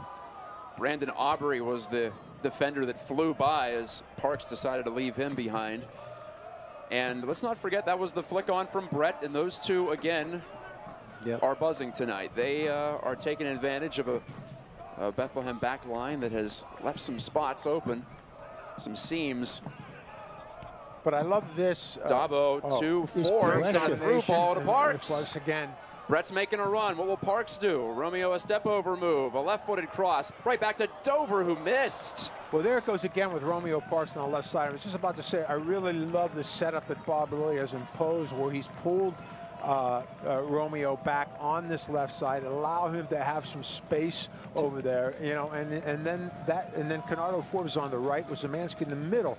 So you have those that space between the midfield and the back line. It allows them to run at it, and both Canardo and Romeo have been very, very effective, and given Bethlehem all kinds of fits, trying to figure out and sort out how they're going to pick that up, how they're going to deal with it. And Parks is really wheeling and dealing when he's getting the ball, really with confidence. No, and because running at players. Right, running at, because he's withdrawn a little bit. We can see at this space right now. He's even with Benzimanski. He's not up real high, so he has a little bit of space in between the line to win it, and then he can go out and fly at those guys. Yeah. And of course, then that makes Nico even more dangerous, because they have to, somebody has to step out on Romeo Parks. All I can say is this is some of the more entertaining attacking soccer we've seen from the Riverhounds all year, maybe the most entertaining soccer. The fans who have attended this Friday night game have gotten their money's worth. And still plenty of time to go, more than a half hour. You're right, Matt. I mean, I think some terrific combinations and some very attractive play. Yeah, and a foul called in a dangerous area here will give Bethlehem a chance, and Dabo is shown a yellow card from referee Gutierrez. Mohamed Dabo shrugging his shoulders, lifting his palms upward. Questioning this referee. I mean, this is a funny call again. Yeah, seriously. I mean, really strange calls. 2 or 3 of them we've seen tonight from this official. Definitely a foul, don't get me wrong. But yeah, but it's Chambers tumbles. It just got tangled up a little bit. I mean, it's like, and like you said, Matt Chambers tumbled. I mean, it wasn't like I don't think he grabbed him and pulled him down. But at any rate, it'll be a free kick, and Chambers, the Bethlehem captain who scored the penalty kick goal in the first half, stands over it here. Tries one hop in on Mike Kirk, who hasn't seen much action, but he makes that save. His first save on his second shot faced. Yeah, Chambers really whipped that thing in there. I saw Mahoney coming up there to the back post, and I really thought they were going to look for him. Vankiasil goes long. Brett, what a back heel flick, but Forbes couldn't take it with him. But he does recover to find Jordan Dover. Dover into the area, and it's just outside the area, apparently. Whoa, I thought when he blew that one, he was pointing to the spot. Oh, he should have been. if we see a replay of this is going to be interesting. If Cheluya, the man who tripped Dover, and a decisive move to the outside to generate the foul, and Dover's pointing back. I think it might have been just outside on I think he was on the line. Second glance. It is tight, though. It is extremely tight. Where's VAR with this one, huh? Yeah. It's needed to get that one right, I think. Yeah. But the free kick will be from 18 yards and an inch. They need to take advantage of this if they can. Parks runs past it. It'll be Forbes. And forcing McCarthy to rise to make the save. Forbes 3 times. He's hit these rockets. I mean, he is just nailing the ball tonight, isn't he, Paul? He's just like... I mean, his timing and everything's perfect on them, and it's nice when that's going for you. Forbes unleashed. And is he making the most of it so far? Here comes the corner from Zemansky. Short ball cleared out. Hounds throw in front of their bench. 58th minute. And we can go back and see the restart. Yeah, McCarthy's not even going to try to catch that one. He just bouncing ball into the 18 and served out by Epps of Bethlehem. And the Steel have some dangerous attacking players here. I was just going to say Ferris has caused some difficulty. Greenspan at the last moment peeled off and let Kirk clear. Yeah, that time good communication between Kirk and Greenspan, and you know, Kirk had to come off his line there and play that one. Greenspan, the header, right to Romeo. Romeo stripped by Brendan Aronson, the 17-year-old, taking it away from Parks. Kirk into the corner with it, and does well with it, in fact, to get it out to the midfield line. Well. Yeah, very well. Not the easiest one in the world to play upfield like he did, and the Hounds get called for another foul here. Lee, and the Riverhounds are starting to get agitated about some of these whistles. Yeah. Well, I would too. I mean, you got to wonder. I mean, that was a foul, but restart. They try to catch the Hounds off guard, do the steal, unable to. Now Mbaizo, who hasn't seen much of the ball, heads it forward. Got a second chance, but Greenspan dispatched it. Yeah, a little momentary head tennis broke out for a second. Oh, great ball from Brett. Wonderful on 3 hops. It'll be eventually taken by Kennardo Forbes. Dover pushing up high. Nico going to go with Zemansky.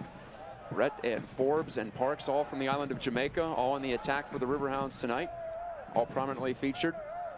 Again, great combinations going on over there, keeping possession, coming out when there's nothing on and starting over again. Smart play. Adewale got hooked from behind by Aronson a little bit on the shoulder. Play continues. Dabo, skilled maneuver to swing the volley to Parks, who took one too many hits from behind there for referee Gutierrez's liking from Olivier Mbaizo, pardon me. 21-year-old from Cameroon. Parks looking sharp now, Gino. I'm telling you, he's really picked his game up, because right there he knew he had the free kick and he was looking for that open man straight away, and got up and took the kick, and didn't get it quite where he wanted to, but good to see. Over to Forbes. Yeah, Forbes bodied that one down into the corner. Yeah, Romeo lurking there in front of the goal. Working with able to get that across. Vankiazil slides the ball through to Dover and wanted to play it across the face of goal, and did. He's frustrated, though. It might have gotten a touch off of the defender there in the far corner. And Paul, you said about Romeo looking lively, looking sharp, and that has to be encouraging for the Riverhounds, because it's usually about this time of the match where he begins to fade a little bit and lose some concentration. So hopefully he's going to be able to maintain that and give the Riverhounds and Coach Bob Lilly a full 90. Yeah. There you see Lilly and Parks having a chat. It's a one-sided chat. Lily's doing all the talking. But I think he feels good about it, because Parks has been in the bad books for quite a while, and now he's really doing some good stuff. Substitutions for Bethlehem. Fresh troops in. Santi Moar, 6 goals, 8 assists, comes in, checks in for Marcus Epps. And I'll get you the other number in a moment once we have a settle in play. As look Parks heads up the touchline, Romeo puts it into the feet of Mbaizo. Now Mbaizo bodies in the corner. That's a free kick. Parks tumbles down, and it is eventually given right by the corner flag. So a de facto corner kick coming up. And there's the confidence Riverhounds. right there, Matt. You can see he's taking on 3 or 4 players right there in front of him and still gets by them and gets it in the corner and creates something. That's great to see. Yeah, 42, Aiden Apodaca is in the game for Bethlehem Steel. So there you have it. Apodaca and Moar. Moar, the one to watch at the attacking side. He has 14 assists in the past 2 seasons. Zemansky wanted to go back post. McCarthy intercepted it, or at least tried to. And the Riverhounds keep the ball in the attacking third. Forbes pulls it back. Ferris is out, by the way, for Bethlehem. So a change at the striker position for Coach Brendan Burke. On the run out, Aronson giving Ray Lee something to think about. Lee to Kirk, and Kirk up and out of any kind of danger. Well, that's Parks jumping. Will he get the call? I don't believe he will. It might have been off his shoulder. Again, missing it again. It was funny to see Parks protest to the 4th official. He can't make any call there. That's on the assistant and also the head referee to coordinate there. Aiden Apodaca had 29 goals last season in college soccer, led the nation at California Baptist.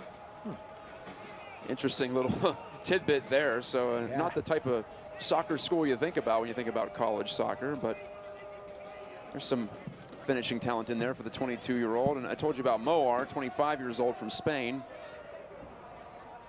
Bethlehem needs at least 1, and preferably 2 from their perspective. And, oh yeah, by the way, they can't allow anymore. Tough task right now at the home of the Hounds.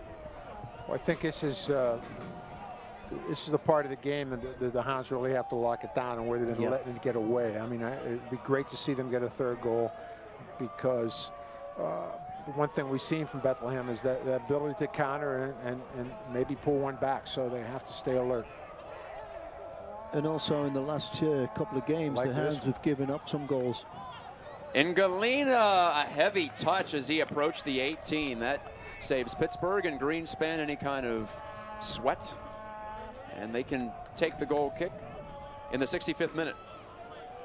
And like you say, Gino, they want to lock it down right now, because as you know, they've played the last couple of games, and given goals up really late. And Cincinnati, 96th minute. Yeah, and Bethlehem is a +6 on the road in the second half. So, as we said, they have to be smart, and they've been dangerous, so they just need to finish a chance.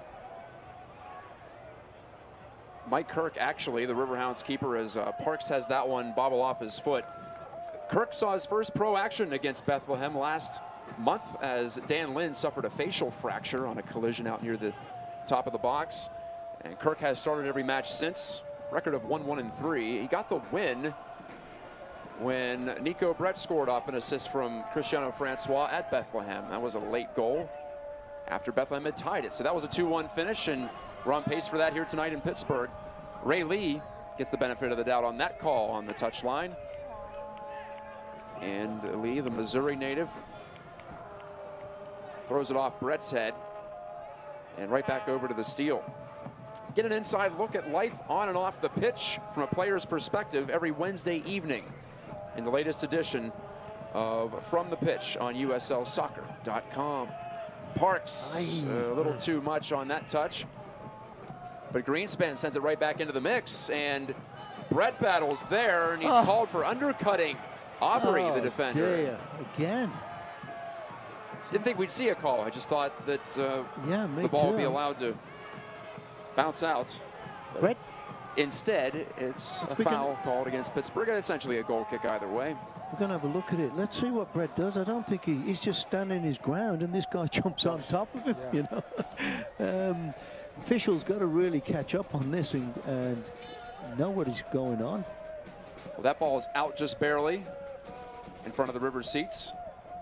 We've heard the Steel Army, the Riverhounds supporters section, get up in full throat a few times, not just for the goals, but also, as you would imagine, so many of these calls have been in dispute. The header from Dabo finds Zemansky. He wants to connect to Brett. It's not going to happen. Back defending Mahoney, pardon me. Mahoney, just 22, but he leads this team in minutes played. He's been there basically every match, in and out for Bethlehem Steel. Mahoney, and to John McCarthy. Hounds trying to keep him in there and doing a great job of it. Oh, what a shame there. That was good job there. Redirect nearly led to a counterattack for Bethlehem, but Greenspan ranging over, as he so often does. You see what happened then, Jude? As you're about to see, Bethlehem scores plenty late. We alluded to it earlier, but 65% of their offense has come in the final half hour of matches. So it's not like the Riverhounds can simply bleed this one out. They're going to have to play hard to the 90th and beyond. And the Hounds continuing to try to press in their end and make it difficult for Steel, and I think it's been effective. And you know, they're not about to just sit deep and try to absorb. They're really looking to force the issue. And for the Steel, they have a couple of weeks off coming up. Kirk grabs this two-bouncer from Engalina. Boy, that was wasted there, Gino, and great opportunity for him to take even another 10 yards on that ball and get closer to the goal and cause some problems, but rushed his pass and didn't go to anybody. Dover was gliding through for a moment, but he elected to lay it off, and now the Riverhounds attack the left side. Parks, central now to Brett, wanted to give and go and nearly found his countryman, but intercepted and taken away. Kirk on the rollout. Toby Adewale, formerly of George Washington University. Yeah, I think you know, Bethlehem really trying to push it up front a little bit also with Galena we see on the right side, Sante Moore on the left, and Apodaca on the in the middle, and so they're trying to find some balls in behind in those channels, and they're going to concede some space in midfield, which is making it difficult for them to get out. So I think if they're going to have some success, they're going to have to put some balls in behind Joe Greenspan and Toby Adewale, as they try to do right there. Here's Apodaca. Aiden Apodaca, second half substitution. Plays square for the back. Mbaizo proving elusive for Ray Lee, but Adewale stuck the toe out to block it, and he gets a hand from the fans. Very good job there by Adewale. That could have been a dangerous ball there, right back into the box. Mbaizo, the captain for Cameroon's under-21 team. Again, plenty of young talent on the pitch for Steel. You see why they're in a playoff position. Chambers gives it off. It's slung into the box, looking for Apodaca over the Steel. Missed header from Adewale, but Parks helps clean it up. Can't clear it all the way out to the midfield, though. Chambers wanted to draw a call, and he eventually does. Restart, though, was squelched by Ray Lee, who just rushed over. That just wasted that one. Sometimes the quick restart can help. Sometimes, though, you can just rush it and ruin things for your side. In that case, it was the latter for Bethlehem. Mahoney. I think we're going to see a couple of substitutions for the Hounds. We've got to kind of get some fresh legs in there and start picking up, and because Bethlehem's really getting some combinations together and looking. Well, they are, and, you know, they've pushed some guys up from the back. I think it's they've really pushed their two outside backs up pretty high, and Mbaizo and Shalua.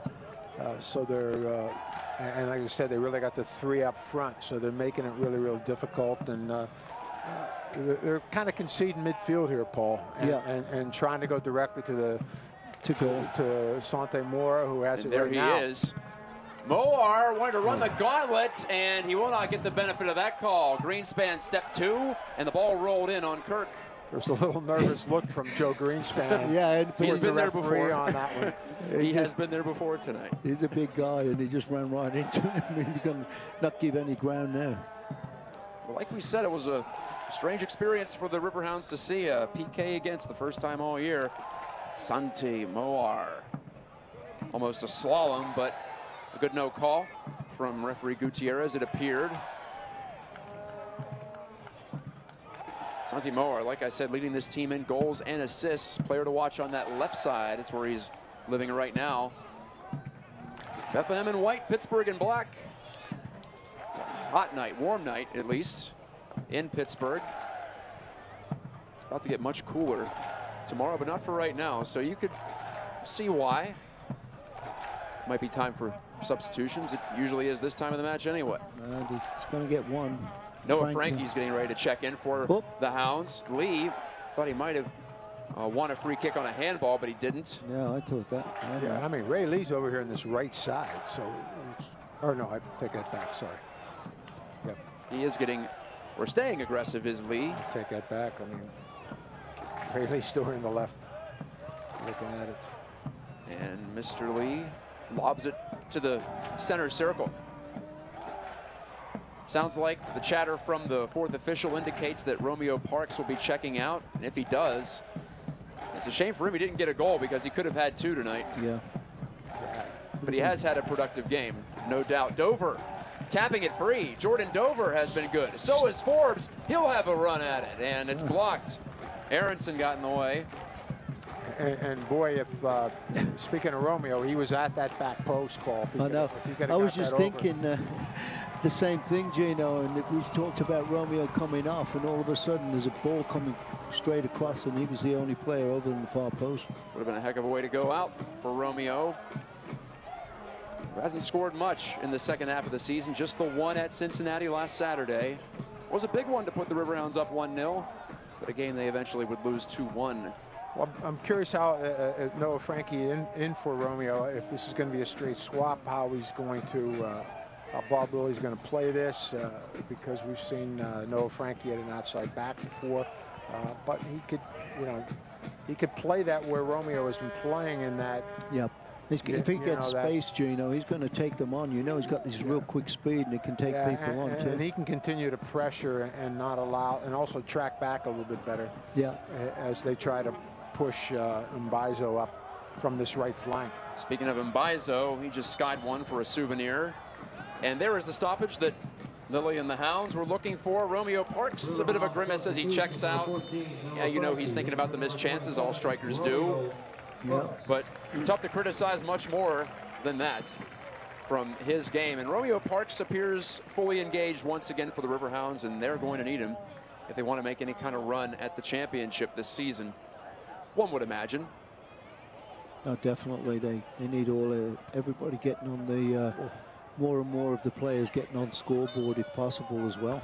Romeo Parks, who started his Hounds career with 6 goals in his first 5 matches, then the year-long suspension due to the brutal foul against New York Red Bulls Carl Ouimet. And then back to the Hounds last year. It's been quite the journey for the 27-year-old. You don't want to bring that one back. Yeah. Or Romeo doesn't. No. And he has moved past it to his credit. And in his first year playing under Bob Lilly, it's been a different standard. And I think he's finding how he needs to play to stay in the lineup and stay on the field. Oh, absolutely. Good ball here from Zemansky, putting the pressure on in the midfield. Chris Nanko is going to check in here. He scored against the Riverhounds last month at Goodman Stadium. Nice ball from Greenspan there. And Brett, can he find his way through? Yeah, Nico Brett scores! Nico makes it a third, and he breaks the 4-game goalless drought. If it bleeds, they can kill it. The Riverhounds are on the verge of a home victory tonight. That's nice to see. It really is for Nico. You know, 4 games without a goal, and he's got to be really pleased with that, just as the rest of the Hounds fans and Bob Lilly. Well, for sure, and he earned that one, didn't he? He really put that under pressure and really worked his way through that, and that's just some really a lot of determination from Nico Brett. Left-footed strike. And I believe it was just inside the 18. Yes, it was. Decided to let it go and put it through McCarthy, it appears, on first glance at the replay. Yeah, beat two defenders and was able to slot it in with his left foot. He got a real good break there from those two defenders. They kind of got mixed up with each other, and the ball came out just right for him, Gino. And, you know, when he's inside that box, he's so accurate, and he really places the ball really well, and he did a good job there. But I also think, Paul, he's done that so well all night, is leading that line, all right, and being that first guy on the ball to force that indecision from their back line. Yeah, exactly. And then the midfielders behind them, then they're stepping up and really trying to close things down and making it difficult for Bethlehem to get out of there. So we've seen a lot of turnovers, we said, in the defensive third of Bethlehem by pressure, and most of that time Nico Brett led the charge, so he deserves that goal. This kid Nanko just took a shot, and I think it was on its way to the goal, and he's one of his players in front of him, I don't know who it was, he got in the way of it and hit him on the back, and it went over the goal. But that would have been a tester for Kirk right there. Plenty of room for Nanko, who has scored 4 times on the season. And yes, Nanko is into the match. He checked in as the Hounds were celebrating goal number 3. I think he's in for Aronson. It appears to be the case. For Nico Brett, it's goal number 14. They've come in bursts this season. Nico, who played crosstown at Robert Morris University and was one of the most prolific scorers in college soccer, in Division I men's soccer. That is, while he was there, he appears to have found a home again in Pittsburgh. And now he's moved within 3 goals of Cameron Lancaster for the top spot. The Golden Boot dream is not dead for Mr. Brett. And it's not over tonight either, Matt, no, because we know once he gets one, it kind of like becomes a habit. Brett last year couldn't find a spot really. Not a consistent spot on either in the USL. He played a little bit in Israel too in the offseason, just trying to refine his craft. A trialist here in Pittsburgh in the preseason, and boy, has he ever solidified himself in this league now. Yeah, he had some valuable time with Portland Timbers. Ray Lee, how about this? What a move. Great little the jaunt chip. upfield. Yes! Goal! Incredible stuff from Ray Lee to put it on a platter for Brett, I believe. No, I'm sorry, Jordan Dover. Yeah, it's 5, not 9. Dover buries. Outside back to outside back. Yeah, Dover came out of the stands, it looked like, that one. But Lee, what a great effort here. All him going from halfway line through 3 or 4 players, kept on going, a great little chip over the keeper, and Dover reading it great. Yeah, terrific, and Dover working his way to get to that back post. We see Lee look up, he takes a look, he serves, he sees him coming, boom, off the volley in the back of the net. Yeah. We said it, entertaining stuff. This has been beautiful soccer by the Riverhounds in the attacking third tonight. No, they have 4. They could probably have 6, honest to God. Yeah, as I said, I don't think Nico Brett is done even yet. We're in the 80th minute. There's still 10 minutes to go here, so we can see some more goals yet. Well, you know, that has to be pleasing when you see your 2 outside backs combining for a goal. Terrific stuff for the Riverhounds, and as we said, they've been really combining very well the entire evening. Jordan Dover, and I apologize to Mr. Dover. I just assumed it was Nico because he tends to lurk there in those spots, but that time it was number 5 on the back post. Dover looked like he came out of those seats over there he somewhere. Really did. And, he shocked all of us. Into the light, and boy, he was there in a flash. Takeaway by the substitution, Noah Frankie. He has Forbes, he has Brett. And Frankie holds, and he can't get it across. The Riverhounds have not scored 5 all season long. Man, Bernardo Forbes was lurking over there. If he could, and I think Noah Frankie wanted to play him, but he just couldn't get it across. Drew Skundrich prevented a 5th goal, perhaps. And now Bethlehem's under siege, and that 4-game road win streak is by the boards in all likelihood. As well, Bethlehem has had a push, but now looking at back-to-back losses. They lost at home. They scored first against Penn FC, in fact, at home last weekend, and now they've been on the back foot for most of this. matchup in Pittsburgh against their in-state opponent. Last time these two teams will meet this season, at least regular season, maybe a playoff matchup is lurking. So the steal now looking for goal number 2, but driving one wide, Apodaca from just outside the box. And I think the Riverhounds are going to use their final 2 substitutions. Looks like Joe Holland and Kay Banjo are going to be entering the game. Joe Holland has not played since May 30th against Nashville. He hasn't even really been on the bench. He has been trying to get into that 18, or pardon me, 16, that are eligible to play on a given night. Kay Banjo checking in for Zemansky, as you were saying, Paul. He's coming off, as is Nico Brett. Yeah, 2 well-deserved rest for Ben Zemansky and Nico Brett. They've done an enormous amount of work the entire evening, and both have contributed to this really excellent play tonight. Zemansky really, I think he got hurt a little bit then, was looking to get off and got a bad knock on his left leg. So it's well-deserved and great time to get some changes and some new faces in there too. Yeah, and you mentioned, you know, we haven't seen Joe Holland for a while. Yeah. Matt, it's this is what a great way to get back into it when, you know, you're in a comfortable position of a 4-1 lead, you know, so to work your way back into the lineup. Joe Holland, native of England, formerly a top 10 draft pick in the MLS Super Draft of Houston, but he's been unable to get into the lineup recently, and he saw the field 9 times in the early portion of the season. But from that point forward, it's been Francois, it's been, well, it was Kerr until he got hurt. It's been Zemansky in the midfield, so opportunities have dried up a bit for Mr. Holland, who wears number 4, and Kay Banjo, who started at striker against Cincinnati last week. A bit of a surprise there, but the Hounds were playing their 2nd match in 4 days, so they went to a rotation, and Banjo had a penalty kick and missed it in the first half at Nippert Stadium. So Banjo gets the look here in the final 10 minutes. Ray Lee, who now has 3 assists on the year after that beauty. Oh, good ball. They were looking for Dover again, were the Hounds, and Forbes.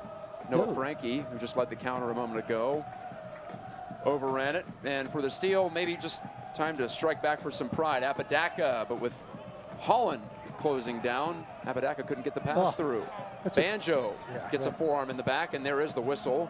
Another quiet whistle. We're not hearing it very well. He was thinking twice about giving that then, and I think maybe the linesman give him a shout through his headset that was a real good shove. Yeah, because you know, a quiet whistle, I'm like, they're not calling that one, and so it was a little late, where maybe we just didn't hear the whistle.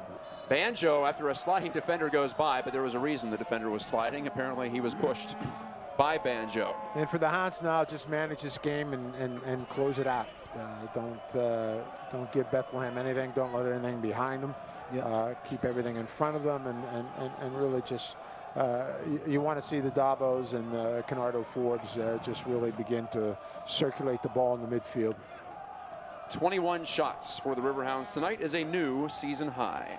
It's good to see these younger guys getting in too that don't get to play too often. Banjo and Holland getting back in on the field for at least, you know, 8-9 minutes, which is quite long for subs late in the game. They usually put them in with 2 or 3 minutes to go, so they're getting a little of opportunity.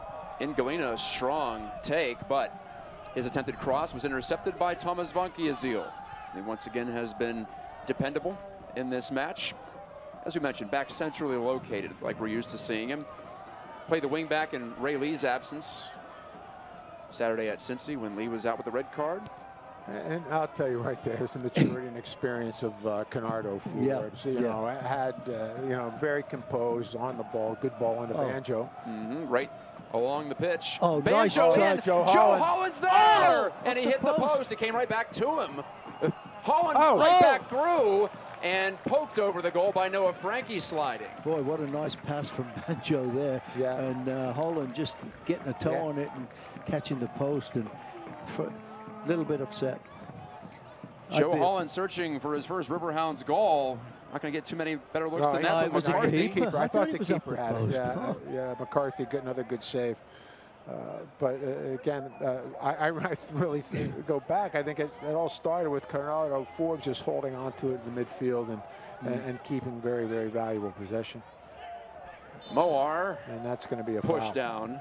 Yeah, easy call there. For on Dover, I believe. One of the more clear-cut calls we've seen tonight. Yeah, referee didn't have a problem with that one at all. He got it perfectly right. Santi Moar will put the ball down on the spot. And you rarely say that, where the referee got it perfectly right. I do. Paul concedes it. The call was correct in the 87th minute of tonight's match. Well, the Riverhounds are about to break out of that 4-game winless streak and win here at home for the first time in more than a month. They beat Toronto FC here 1-0 on August the 4th. Whoa. Strong strike from Moar, but too strong as it turns out. Yeah, I thought he was going to really try and get that on target, because it was a good position for him and real close, just on the edge of the box, so it wasn't that far out. This is the first time all year. We mentioned Bethlehem has given up some goals, but they have not given up 4 in a match previously. They lost to Louisville 3-1. They lost to Penn FC 3-1. That was just last week, in fact. So this is a new feeling for the Steel. Greenspan having some difficulty, misread it in those stadium lights. Adewale runs back to nod it in on Kirk, but that came after the whistle for a foul against Greenspan, who throws his hand into the air. This, you can't understand why. He's pointing up, maybe to say that the ball got above the lights or something like that, and he wasn't intending to send Apodaca flying. Apodaca reaching for his throat. I'm not sure what happened there. We'll get a look at it now.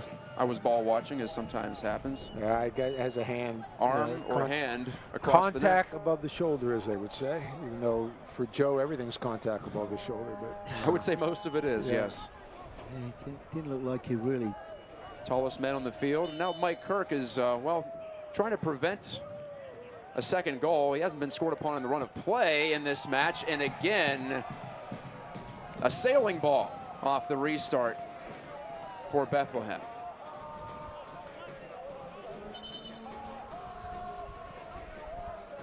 And that was Brandon Aubrey who misfired. There you see the Steel Army in a jubilant mode. And they can look ahead to the next match for the Riverhounds, as can we, as Louisville City will pay a visit. And as we mentioned at halftime, it'll be offense against defense if you want to look at it that way. But maybe the Hounds are starting to find something on the offensive end. And not that they're going to want to play a shootout against Lou City, but that could be a really interesting one on the tight pitch here at Highmark Stadium.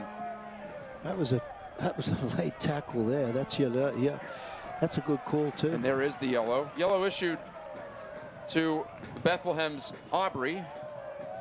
Is that Dover on the ground now? I think it is. Yeah, he comes in late here and whacks him off. There he goes. Reckless challenge from Brandon Aubrey. And another soccer action from East Rutherford, New Jersey. Brazil just went up 2-0 over the United States men's national team. Oh, we have some updates on a friendly there. Almost at half. We bring it all to you here on the broadcast on ESPN Plus tonight. That was Gene Klein looking to the cellular device for that update. Well, it's thank you for that. Hey, like we said, there are no other USL matches tonight, so we have to add something from the out-of-town scoreboard. And for the Riverhounds, you know, I'm sure as soon as this final whistle blows, their sights are going to be on the team just ahead of them, and that's who they're battling with for second place, and that's Louisville City. Oh. So that's a huge game coming up this weekend. And with this win, the Hounds will move ahead of Lou City. Frankie, well, we got way under that ball, forcing Joe Holland to backtrack.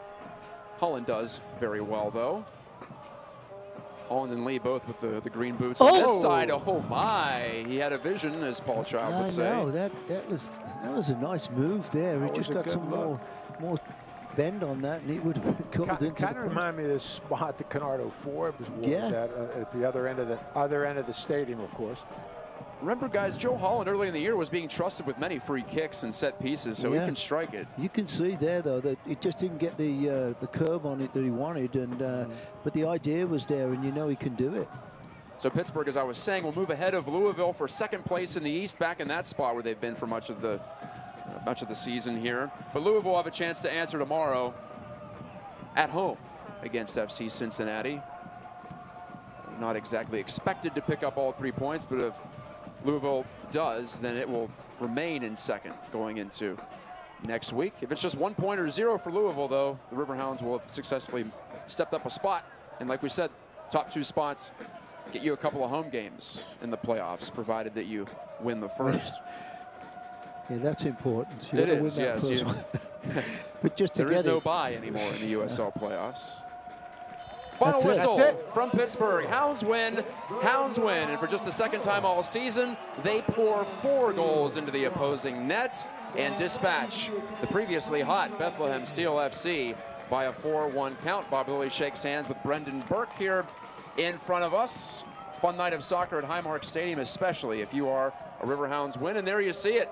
A new franchise record for Pittsburgh. 8 wins at home. They are 8-2-5 on the southern shores of the Monongahela River, and they will move ahead of Lou City for second place in the East. We'll be back to recap this one. Plenty of highlights, and if you like offense, you'll enjoy these. Coming up as we recap tonight's USL action from Pittsburgh and Highmark Stadium. Hounds 4 and Steel 1. Returning in a moment on ESPN+.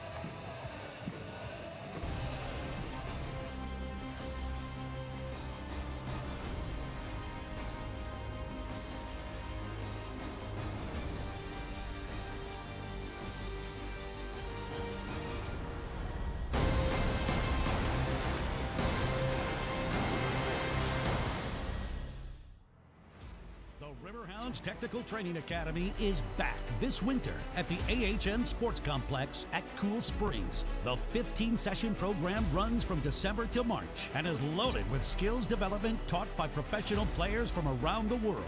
Registration opens in August. Sessions begin December 1st. Find out more by emailing wintertraining@riverhounds.com or by calling 412-325-7238. It's so unfair. You just feel stripped of being a woman, not being able to have a child. Or they had told me that I can't have kids naturally. It was just like waterworks. Yeah, what's it like being pregnant? But it's an amazing thing to know that I don't have all of the things to make a baby, but I still made this baby. I mean, it really is a miracle. Seriously. Call 412 Doctors for an appointment with a fertility expert at Allegheny Health Network.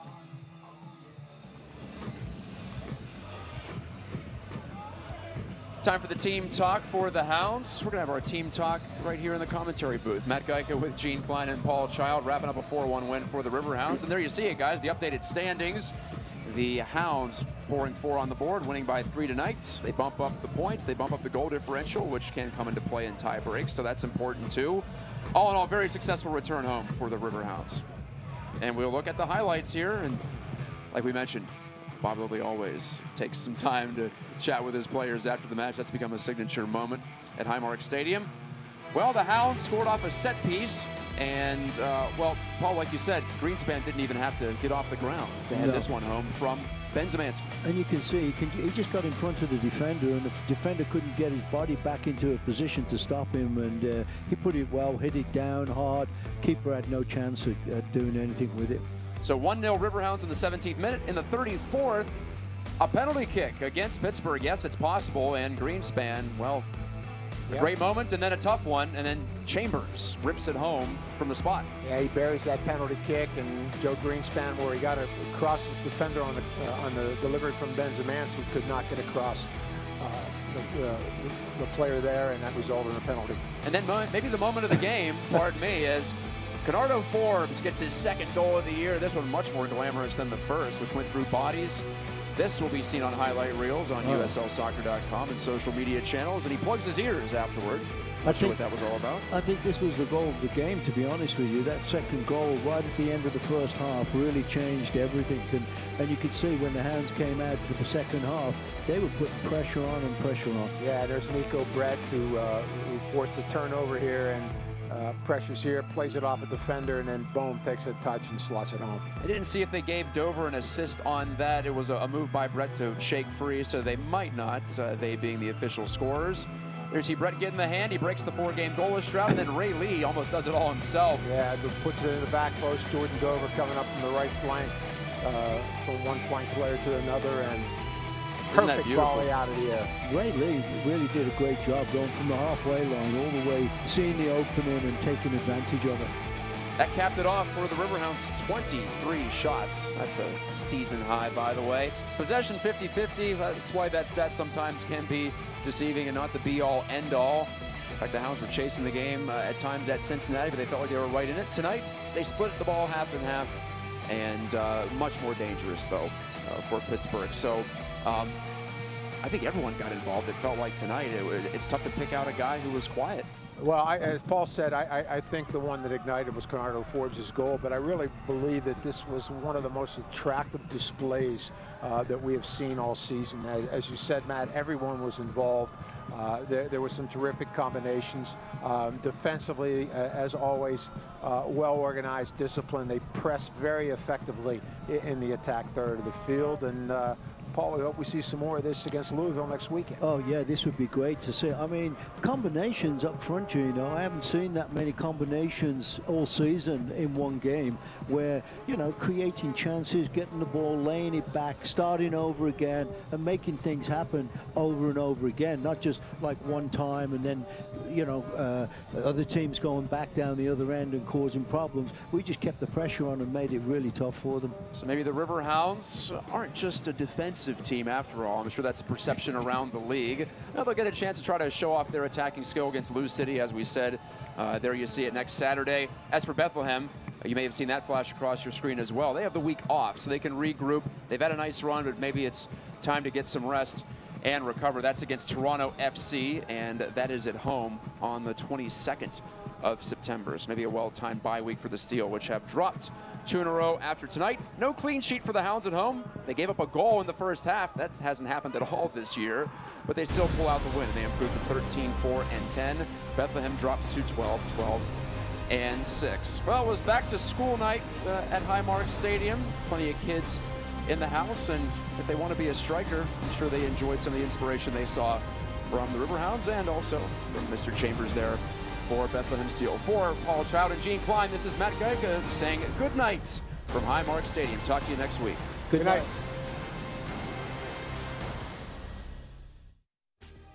This copyrighted telecast of the United Soccer League may not be retransmitted, rebroadcast, or reproduced without the express written consent of the United Soccer League.